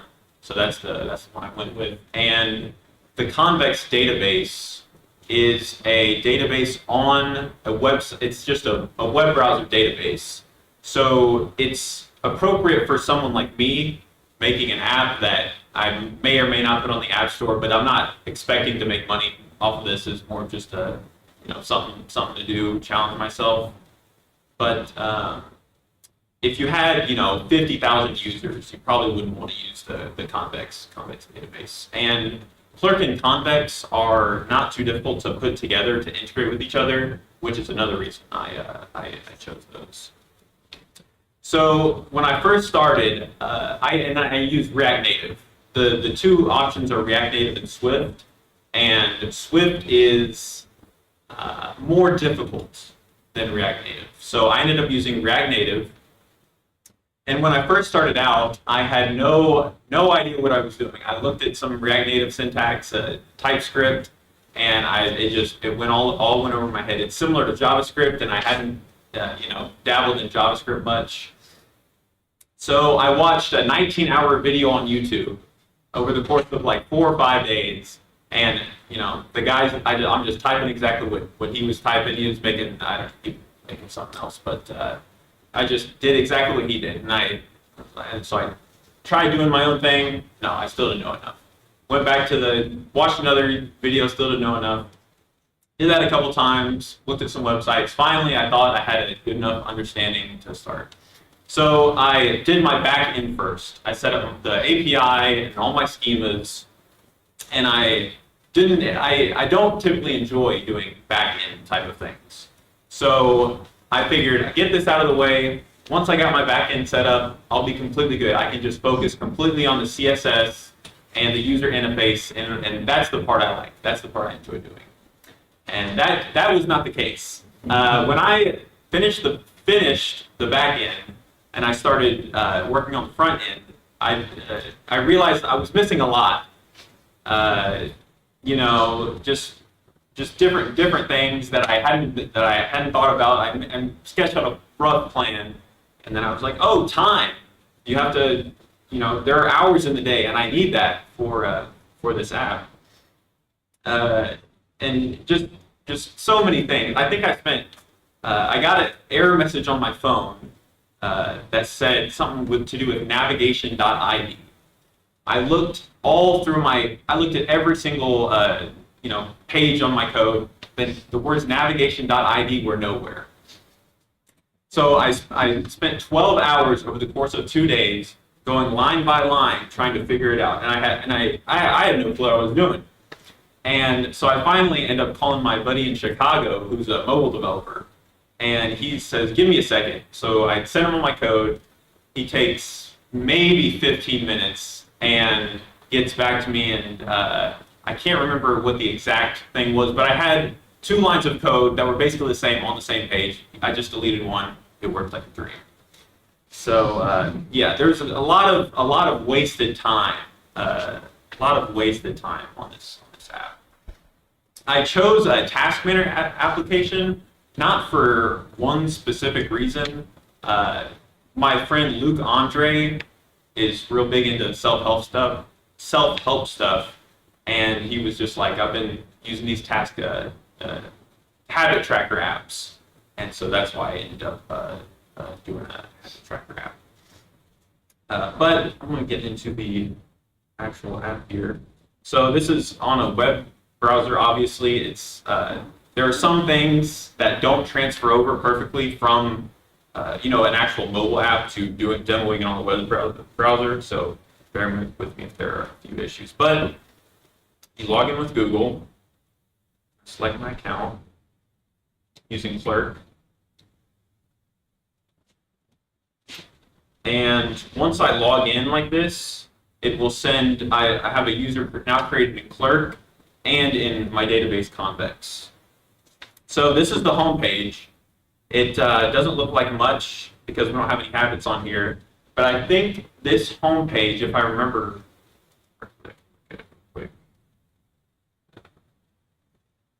I think it is, yeah, 600 lines of code for this one homepage. Now, some of you, that's not that you do 5,000, but for me, I've never done anything this big. So 600 lines, and it looks like this. But there are 6 main pages. We've got the login page, the home page. Here is the stats page where you can see your completion rate, your most consistent habits, things like that. We have the profile page and the achievements page. I put some achievements on here, like 30 days of one habit, or create 5 habits, things like that. And then we also have the actual create habits page. I have a few pre-built in here, like walking, running, drinking water, and there's also a custom, so we're going to go with the custom. Again, some things break on the web. It doesn't actually look like this, but we're going to select a color for the custom habit. I'm going to say I want to work out 3 times per week. And I have this units button here, so you can select distance, time, volume, or just count. So we're gonna. We also have this reminder button, so you can. It doesn't work on web either, but you're able to set a reminder for yourself to go off at a certain time of the day. That'll remind you to work out, or if you've got your steps in, or whatever that is.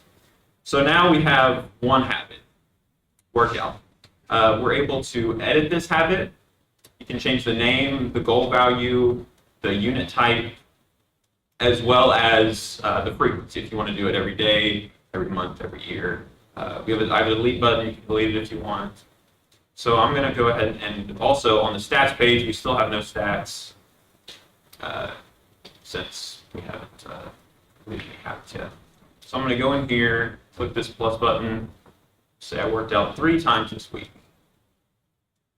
And then once we go to the stats page, we have a 100% completion rate. This right here, I just need to refresh it. It should pop up. But one thing I will say is time on this app is broken. Some aspects of it work, like on the habit completion, it'll say we've completed the habit for Tuesday. Other things, like the most productive day is Tuesday. Best time of day. This is a placeholder. I just did this because I knew I'd be presenting it for, so I wanted to make it look like it works. This does not work. Time I found to be the most difficult thing with this project. This is what this refresh button is for up here, because it, just bug error checking. Because time. I'm way out of my depth here. But now we see we have a 100% completion rate on our habits. If we go into our profile here, we have 1 total habit. Again, active today. The time is not so good. But we also have 1 achievement, create your first habit. Go ahead and I'm just going to create 5 habits here really quick so you can see some of the other achievements. And now we should have habit collector created 5 different habits. There you go. Some things I wanted to get done for this project, but that I didn't. I wanted it to be, my initial goal was for it to be on the App Store by today. So I could say, pull out your phones, everybody, and download this app, and you can just demo it for yourself. And I realized about a week in that was never going to happen. Or I could put it on the App Store, but it would not be something. I don't want people to see all my bugs. Also, what I would like to do is implement Apple Health and Fitness into this. I've looked into it a little bit. It's a little tricky, but for example, you could walk. If you walk 5,000 steps, a thing would come up, and you could say if you want to, transfer your health and fitness data over onto this app. Yeah, so that's sort of my next step. But yeah, I think that's about all I have. Are there any questions?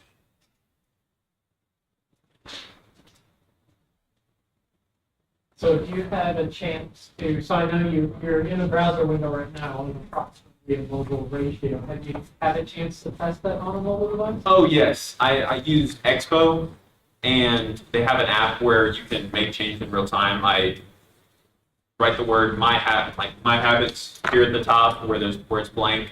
Just save it on my VS Code and pull up the app, and it's refreshed. Yeah.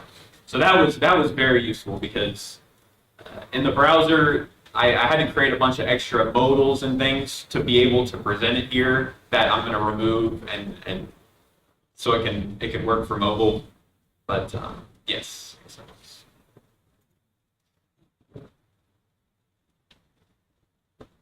With the integration with like the Apple,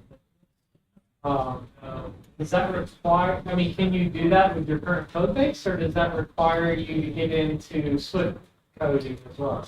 I am not 100% sure on that. I looked into it just a little bit, not on actually how to do it, or not the more like physical side of doing it, just the concept of doing it. But yeah, it might. And this theoretically should work on iOS and Android. I haven't tested on Android. I wouldn't sell it to somebody who has an Android, but in theory, it should.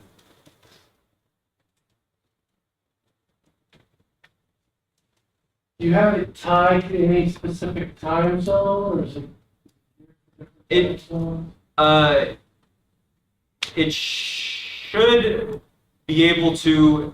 I haven't tested this either because I don't know how to. But in theory, it should just recognize whatever time zone you're in and set it accordingly. In theory, it's just a theory.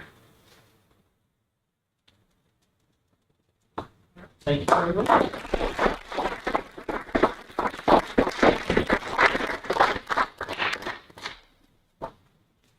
Great. If you need any more eval surveys, there should be blank ones around in the towns. Please fill one out. I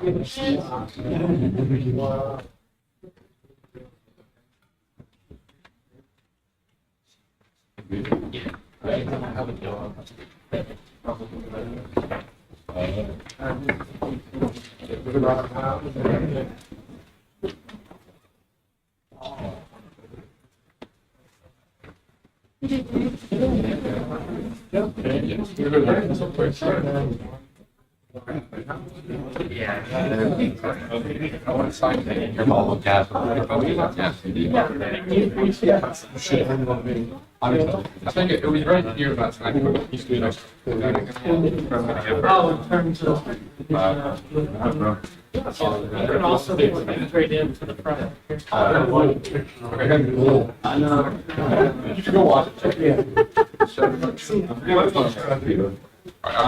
Okay, no problem. So I'd say for both. It feels so much better. I feel.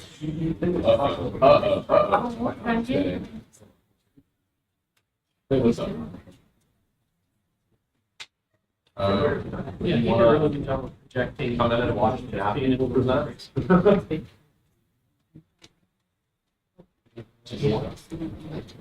That should be. You did a great job. Sorry, I missed it. Great job, sorry. There's a video out there. It might not be long. I'll give you the video. I stumbled on it. I wish I'd been that quick when I saw Meilyn on the way out.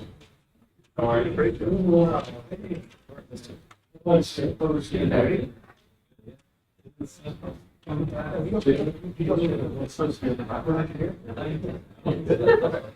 Okay, that's it.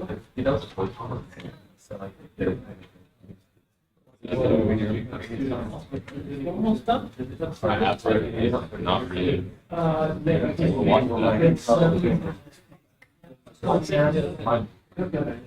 Everyone's like, Tom's like, bye. I'm saying, I'm a math minor. They told me it wasn't.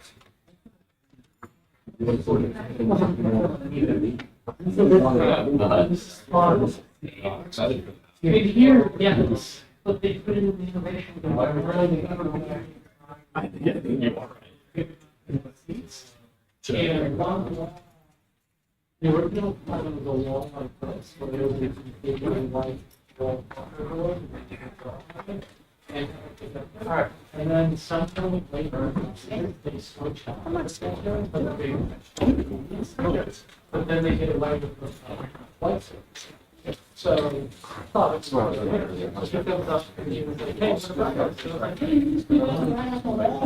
then all this, I was like, let me go over to just we got them and touched the wall. It's only a matter of time. It's only a matter of time.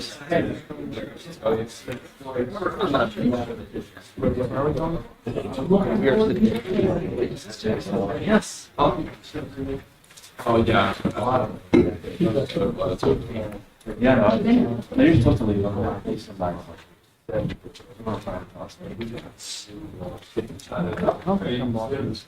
Yeah, you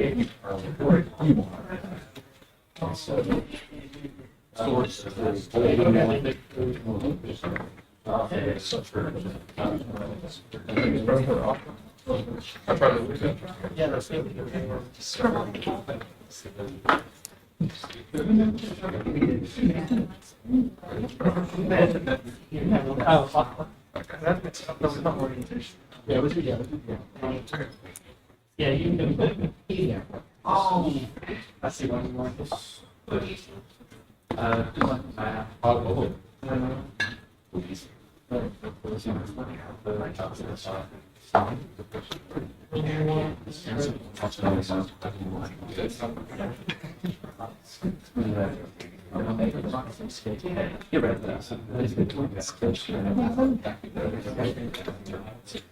No, just the questions that ask you.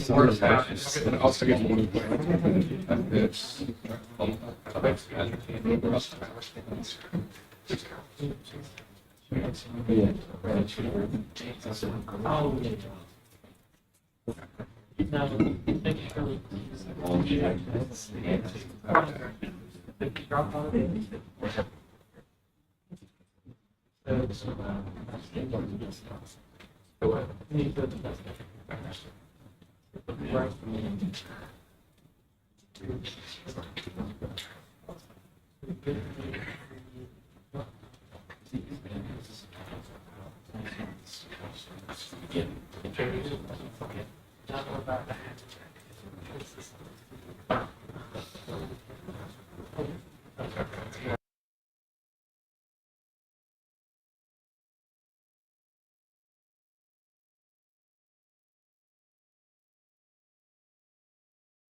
What even is lights out game? Then I'm going to go over a variation which I created called Knight's Move, and then further research and my references. So first, let's talk about the setup. So Lights Out is a game which is a in-by-in grid, as here is a 5x5, and it'll have an initial state of cells either being on or off. So in this instance, the blue cells represents lights that are on, and the gray represents lights that are off. And our goal is to go from that configuration to a solved state, turning all lights off. And we're going to do this using linear algebra. And one of our questions is, given an initial state or configuration, or you can scramble, is it possible to solve? So first, this is where some of the linear algebra comes into play. So if we wanted to press the top left corner, which the subscripts of 1, 1 represents row and then column, how the adjacent squares are manipulated is based off of this linear combination. So if we press top left corner, it's going to turn on that state, or turn on that cell, and then the one to the right and below it. But a way to think about it in more general terms is not that it turns it on or off, but it changes the initial state. And that'll become more clear later. So if we were to press the middle button, as you can see, it makes a little cross shape, and this is how we would represent the linear combination of that. And so our goal is to see if we can solve this. Here's the general representation, just from top left all the way down to bottom. And so our question is, does the equation ax equals b always have a solution where A is a symmetric matrix, which is key, as we'll find out later, of the lights out, and B is the initial configuration? Can we find X, which we call our strategy matrix, to solve it? So to be clear, B is our scramble, and it's going to be represented by 1s and 0s. So 1 is on, 0 is off. And A is going to be our solved state. So our question is, what can we multiply A to get to a scrambled state? So in a sense, we're solving the problem backwards, is one way to think about it. So here is our A matrix. And as you can see, it is made out of multiple matrices, which we call blocks, which is matrices within a matrix. So quickly going over what each matrix represents, we have our B matrix, our I matrix, which is the identity matrix, which is always classified as triple ones across the diagonal, our O matrix, and when we put this all together, we get this scary 25 by 25 matrix. And so looking at it initially, it's kind of hard to tell where the 1s and the 0s are, unless you have like really good vision. So I kind of blur out the 0s. We can see strips of 0s, strips of 1s across the diagonal. Again, it's symmetric. And so this is where some of the theory of linear algebra kind of comes into play. We know that AX equals B will always have a solution if the null space is trivial, meaning that it's 0. So what we do is we are going to real reduce this into echelon form. If you're unfamiliar with that, you would it would take a little class period to explain it actually. But when we real reduce this, we want to see if the trivial space is 0. And if it is, we always have a solution.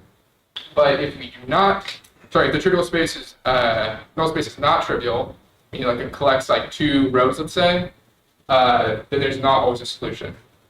So kind of a way to understand this more visually is there's always a solution. The column space will pick up all the solutions. But if it does not, the null space will pick a few of those solutions up or have some free variables.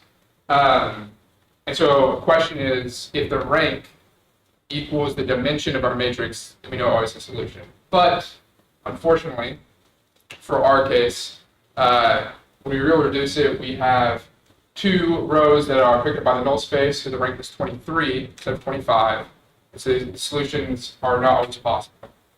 But let's break this down in more simple terms with just a 2 by 2. So we have our A matrix right there, and when we real reduce it, we have 2 pivot columns, which means that the null space is trivial. It's empty. This picks up all the column, everything in the column space, so we're going to have a solution. However, let's look at this example, B matrix. When we real reduce it, we only have 1 pivot column, and so the null space is no longer trivial, and so there's not always a solution we get for it. So now let's actually play the game, because that's honestly more fun. So we have an initial configuration.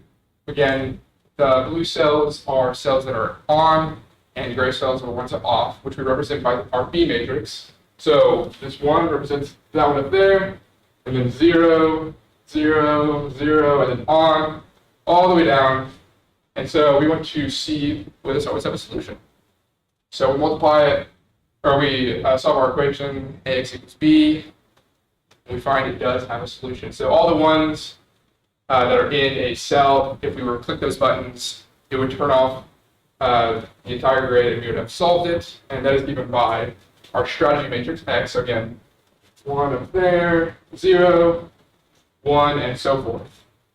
And something that is very key, going back to what I said, symmetry is important. The order in which we press these buttons does not matter, which I found really cool, really intriguing, especially later on. So though we already answered the question, will there always be a solution? We said no. The rank is 23, the dimension is 25, they're not equal to one another, so it's not always a solution. So what if we just changed one square? What would happen?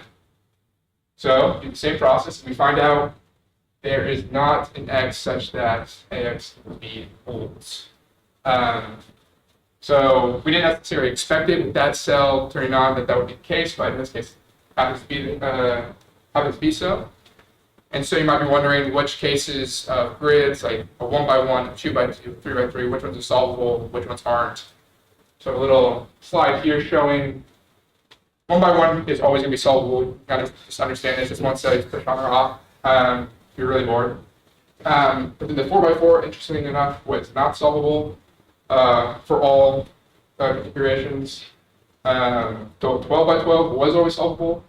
And again, I want to make this clear. The in by in represents the cell, like a grid game. So a 5 by 5, when you put that into your A matrix, is going to be a 25 by 25.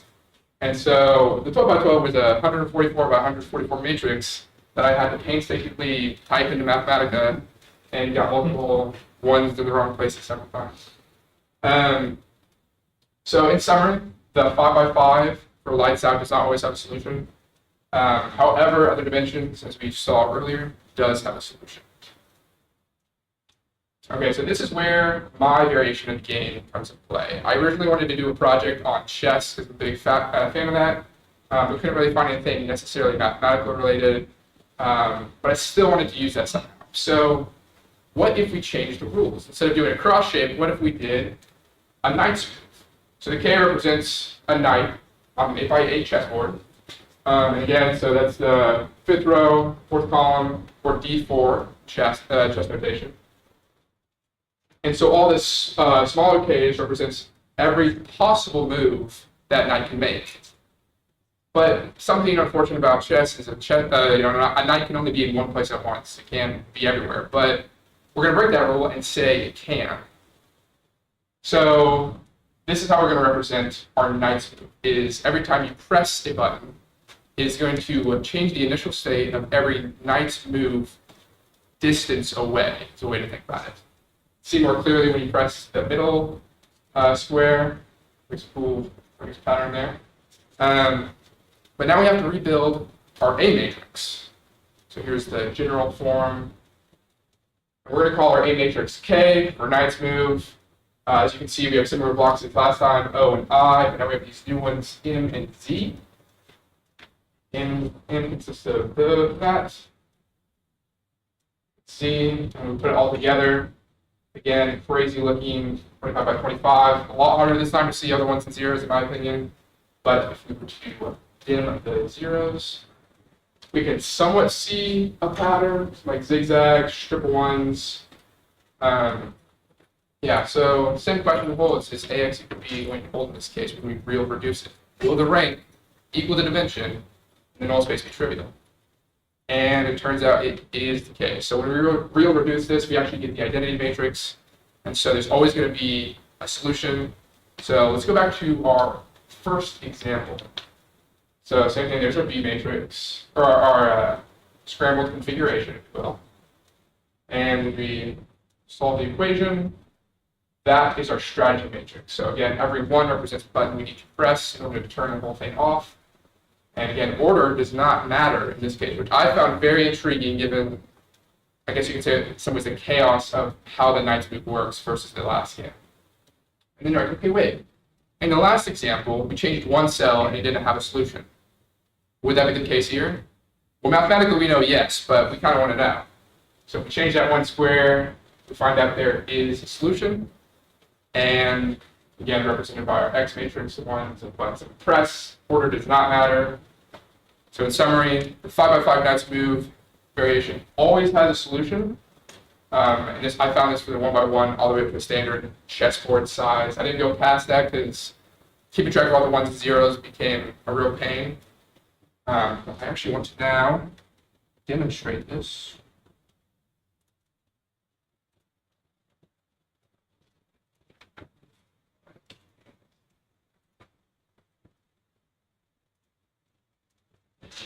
I exited out of PowerPoint, but You might have to, the presentation's still running. You might have to stop. okay.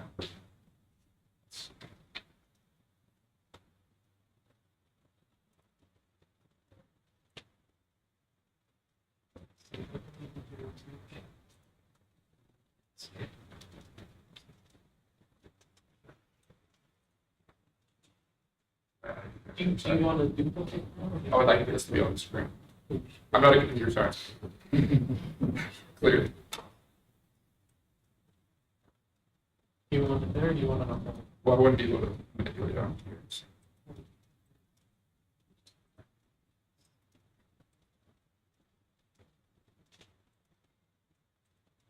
Okay. So I'm going to sit down just for comfortability's sake. Okay, so we're in edit mode, and we are going to, I remember exactly how it looks. Something like that. And then we're going to turn it to the knight's move. And so we're going to check if there's a solution.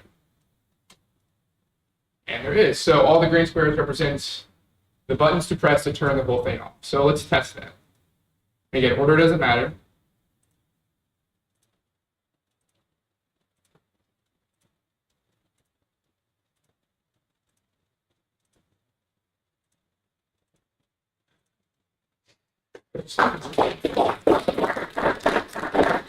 And I want to thank Alex Keene for helping me with this. He built this because he did the computer science side of it, and I did the math side. So.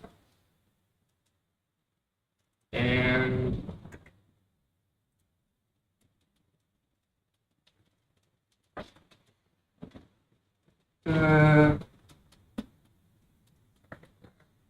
so then further research that I was thinking about is I was curious whether or not there was a pattern for the regular lights out game, if there's any, I don't know, the ones that are not solvable. So the 4x4 case, 5x5, I was thinking, oh, maybe it's like squares or something to do with primes, because they always seem to have something to do with patterns. Wasn't able to find it because I didn't have much time. And then a bigger question for the last part of my research was, is the knight's move case always solvable? So I only tested it to an 8x8, but what about beyond that? What about for 10x10, 44x44? But I was unable to go that far. My references, and I want to thank Dr. Lunsford, my parents, and Alex Keene. So that's it.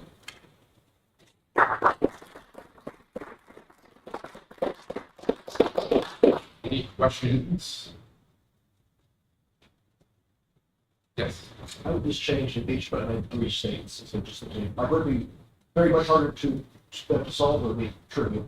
If we had a 5x5 and only 2 of the squares were turned on? The beach button had 3 states, like on red. Okay, yeah, so this was something I found online. There's another version that does do that. I don't know how the matrix would look, but there were some that would cycle through 3 colors, 4 colors, and I think that's the limit it got to. But I'm not sure if there's always a solution in that case. That would be interesting to see.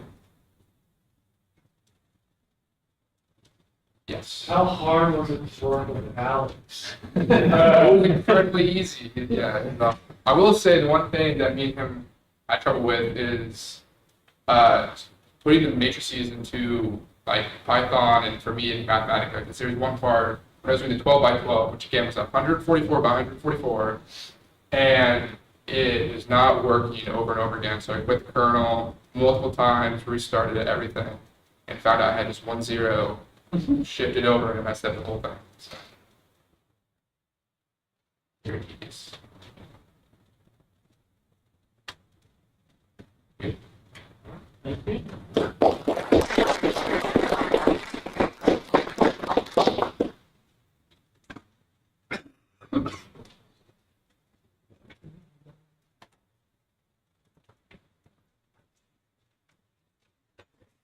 you.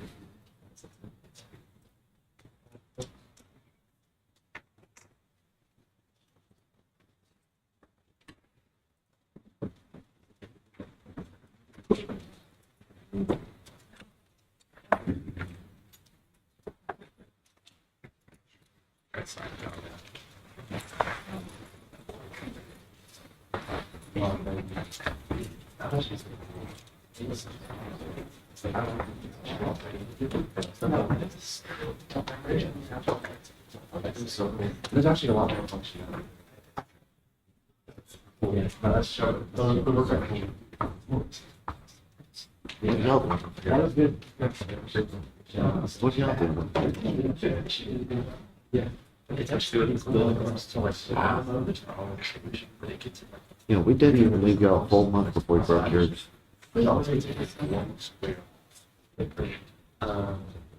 Nice move.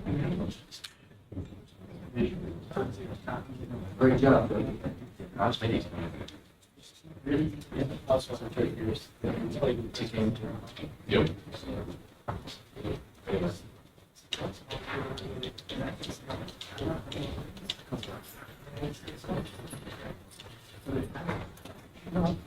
Do you need anything else?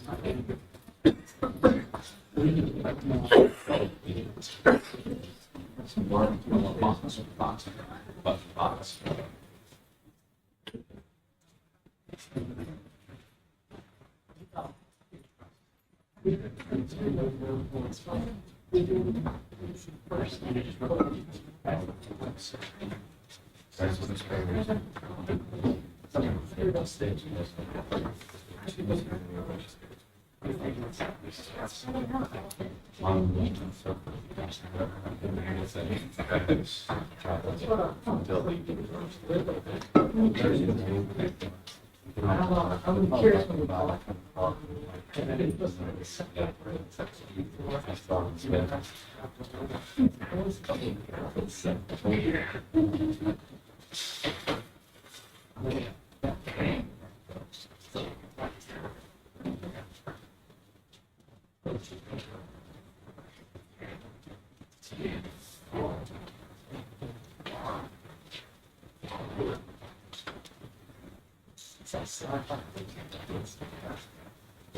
You ready? All right, so our last presenter of the day. So we have Josiah Hayes in symplectic algorithms for Hamiltonian systems. All right, welcome.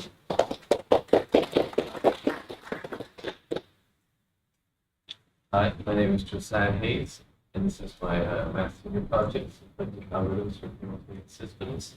I did this under the mentorship of Dr. Troy Riggs in the mathematics department.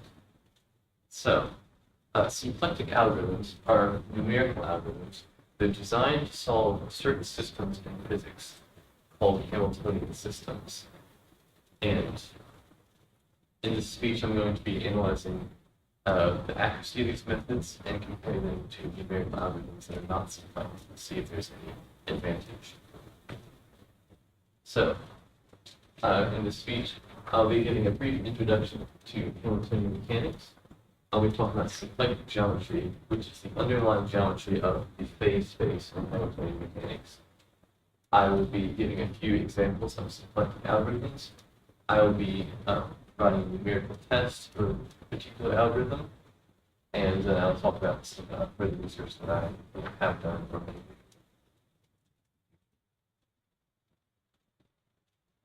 So, first of all, Hamiltonian mechanics.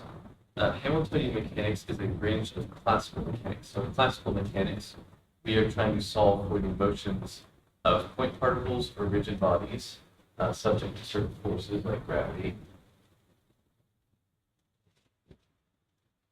And Hamiltonian mechanics is a method of solving problems in classical mechanics. It's not the only one, and historically it's not the first. The first is Newtonian mechanics, pioneered by Isaac Newton, of course. So in Newtonian mechanics, we have a system that's like a spring, and we have a system. What we want are the equations of motion of the system, which are just functions times power, where it ends up over time. And to do this, we just use the second law, F equals ma. So this system, write out the equation, it's pretty simple, and we get this differential equation, just the equation of the motion for the system.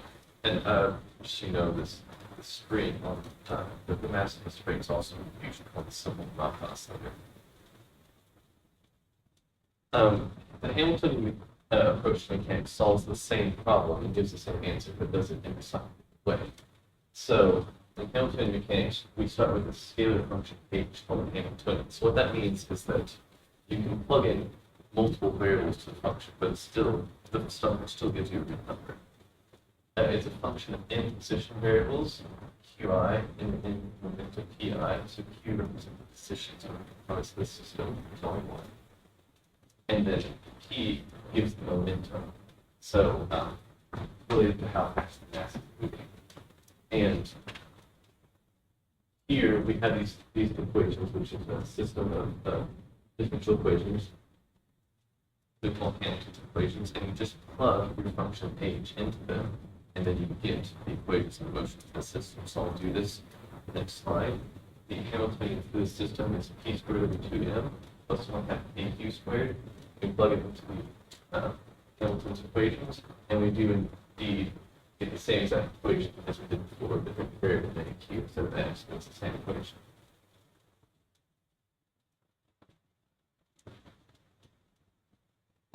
Hamiltonian mechanics is kind of interesting. It's there's a lot more challenge to it, and it's kind of video than Newtonian mechanics. So in Hamiltonian mechanics, you can plot the conjugate momentum against the conjugate positions. And so the trajectory of the particle is going to trace out a sort of path in phase space. So the simple harmonic oscillator actually traces out a circle in phase space. So like you're starting at here, your position is over to the right, momentum is 0. That means that your mass is stretched all the way out to the right.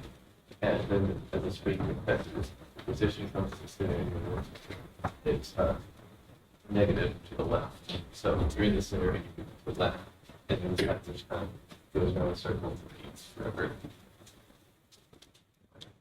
And the vector field shows you the direction that particles will go in phase space. Associated to any Hamiltonian vector field is something called a phase flow. So it's actually a group of mappings, 5t, 3 to number t, and a mapping 5t is a function that takes a point in phase space and moves it forward an amount of time t. So if you were to start a particle here, and t seconds later it ends up here, then that means that 5t is going to send this point back. So we send this point back, so on. And the phase flow is actually very important because it has a property referred to as being symplectic. And to find out what that means, I'm going to give a brief introduction to symplectic geometry. So that is next section. Symplectic geometry is the geometry of phase space. And it's an area of math that pure mathematics can be studied in its own right.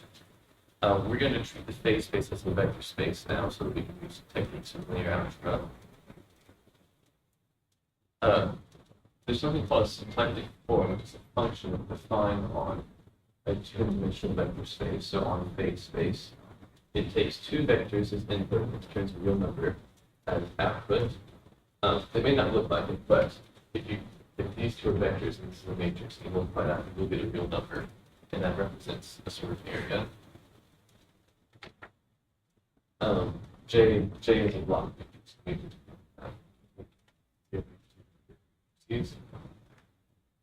It's easier to visualize what this function does in a two-dimensional phase space. So one, in that case, x and y are vectors in the plane. So here's an x vector, and here's a y vector, and then you can kind of draw a parallelogram between them, and then the area of the parallelogram is the exact thing that omega of x and y computes.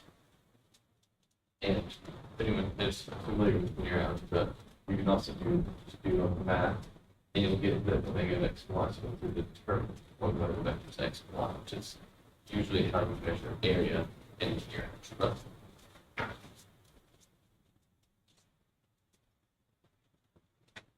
So the general case when n is not necessarily 1, you have a sort of a bit long from omega. But if x is the two-dimensional vector and y is a two-dimensional vector, then omega and x and y is this. So you can see that if this determinant represents the area between two vectors, then this formula, which is the sum of determinants, it represents sort of a sum of areas between vectors. And these vectors here are actually projections of x and y onto different coordinate planes. And then we're taking the areas between those projections and sum. That's what they'll make it in the most general case. Now, because we're working on a vector space, you can always take a linear map, vector space itself, it's something we do all the time. But, so we might ask what properties would a matrix A of a linear map need to have in order that the area between any two vectors in the space is preserved. So A might send x to AX and Y to AY, and in a sense, we can kind of think of it as sending the old area to some new area, which is the area between the new vectors. And the area might be less, might be greater, or might be the same. And it turns out we can figure out the condition that holds if and only if the area is preserved. If the area is preserved if and only if the matrix A linear map satisfies a certain condition, A transpose times J, where J is the block matrix that I defined earlier there. So because of this, we call linear map with matrix A symplectic if it satisfies this matrix equation. So that means that symplectic means area preserved.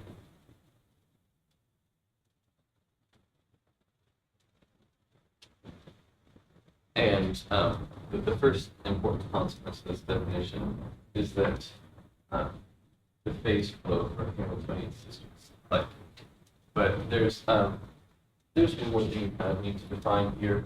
If you have a function f defined on a vector space, from the vector space to itself, it may or may not be linear. Like previously, it might be more curved.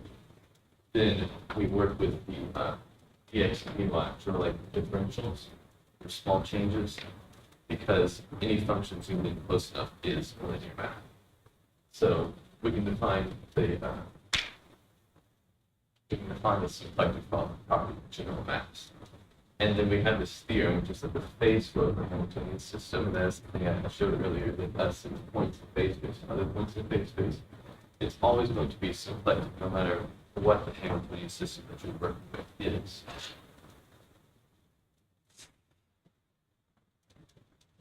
And so, since we know that any Hamiltonian system is symplectic, we're going to want to, if we want to have a numerical algorithm that solves problems phrased in Hamiltonian mechanics, then we're going to try to want to make our algorithms symplectic.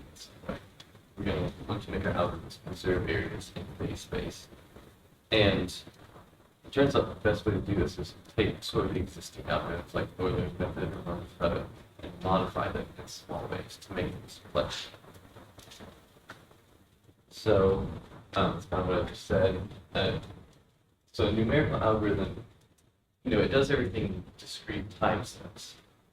And so we can call this like capital 5 dt, that we can call that the map that sends on the computer that sends points at some point in time to another point dt in time. So that's how we have to do this on computers. And it's generally supposed to be a good approximation to lowercase 5. This one, which is the actual true mathematical map. But we'll define a symplectic algorithm one where the computer map is exactly symplectic for each step. So it may not be mathematically exact, but it will be symplectic. The first and probably easiest symplectic algorithm to construct is the symplectic Euler method. And so it's a first order method, it's a modification of the usual Euler method, where we just take point n and step of the algorithm to go and plus 1 step under this formula. And you can actually prove just by doing a bunch of matrix multiplication that it is a symplectic map. So do this. We sort of solve for the rigid codian and find out that it does satisfy the matrix equation in here 1, so it is a symplectic method. And there are a couple of symplectic methods shown on code at the time. There's a symplectic one in front of. Now I'm going to do a numerical test. So I'm going to take the system, solve it, and animate it. So right here, this is the simple harmonic oscillator like we had in mass spring earlier. This is phase space, so we should expect it to go around in a circle like we had. I have actually 3 dots on each other. The black one is the exact solution because this is a system that's solved exactly. The orange one is a symplectic method. It's not one of the ones I've shown, but it is symplectic. And then blue is the rugged method, so it's a very standard non-symplectic algorithm. And so initially, all the points kind of move along together. It turns out symplectic methods are much better than non-symplectic methods over a long time ago. So I'm going to fast forward it. And after fast forwarding, we see that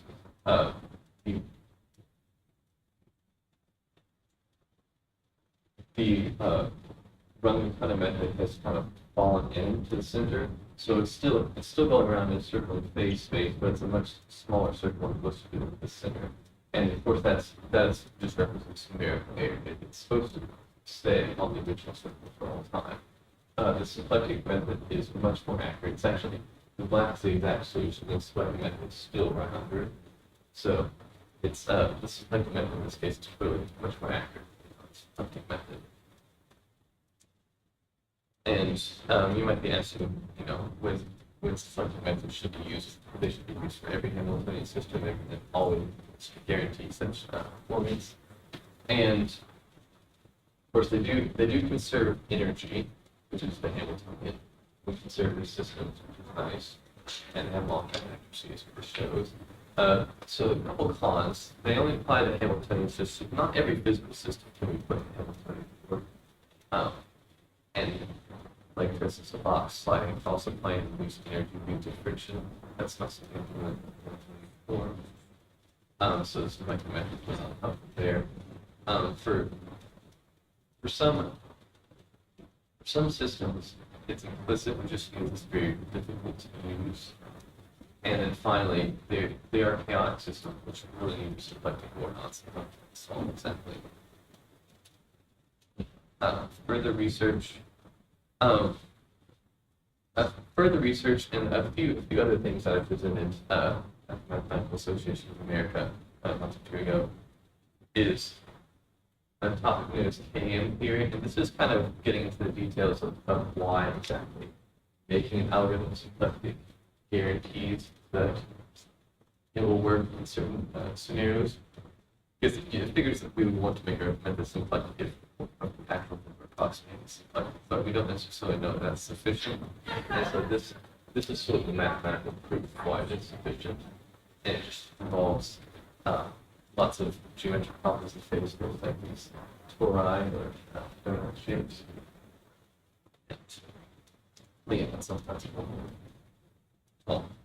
so these are my references, and I'm very grateful to Dr. Riggs for his mentorship on this project. Thank you to my parents and fellow students. Does anyone have any questions?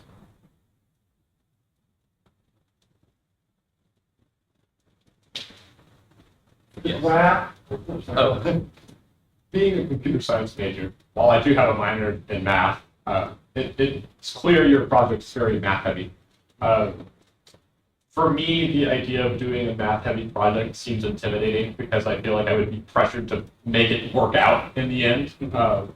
Did you feel that pressure when working on your project, and how did you deal with that? It's a good question. So first of all, I certainly did not invent the idea of symplectic algorithms. It's already out there, and so you can see examples of it working, and see that people use it because it works. So you know that in principle you should be able to get it to work. And it's probably not much different than like making an app or something. Like video games and other apps have been made. So like in principle you should be able to make one. But yeah, there's always things, you know, that come up in the meantime. I guess sort of the bugs for this project are just, you know, things that math concepts that take a lot harder, that are a lot harder to understand and feel like they should be. Like you get into, like you can see the big picture, then you actually try to, you know, get into it, you know, write it out, put it out in the program, and it's a lot of details. So it's kind of work about it. What programming tools did you use? That's Batman, the animation. So you can animate lots of Batman. Let's save this video, so that's what I did here.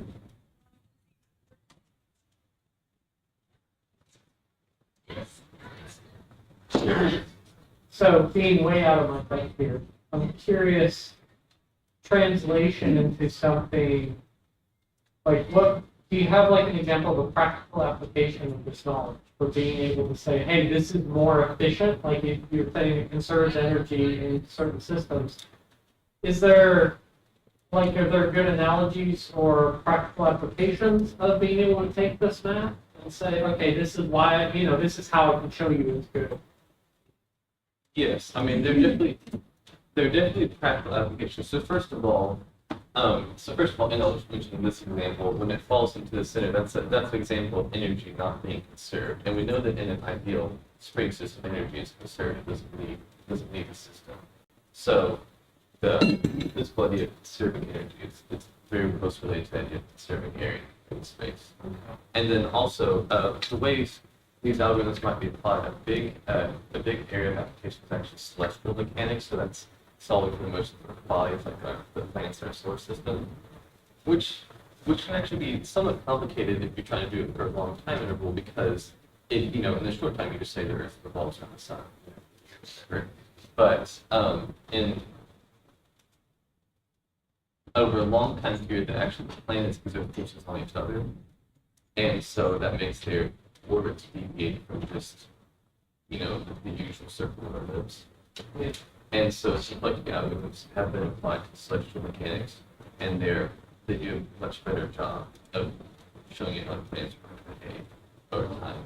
And that's even, in one area that's been applied, people trying to ask the question, how stable is the solar system in our planet orbiting for 2 million years, or 3,000 years before?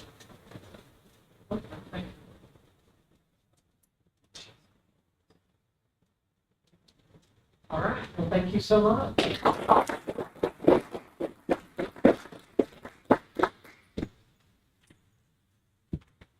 So that should basically conclude our sessions for today. Thank you all for coming, and hopefully we'll see you all again next year. Eat more food.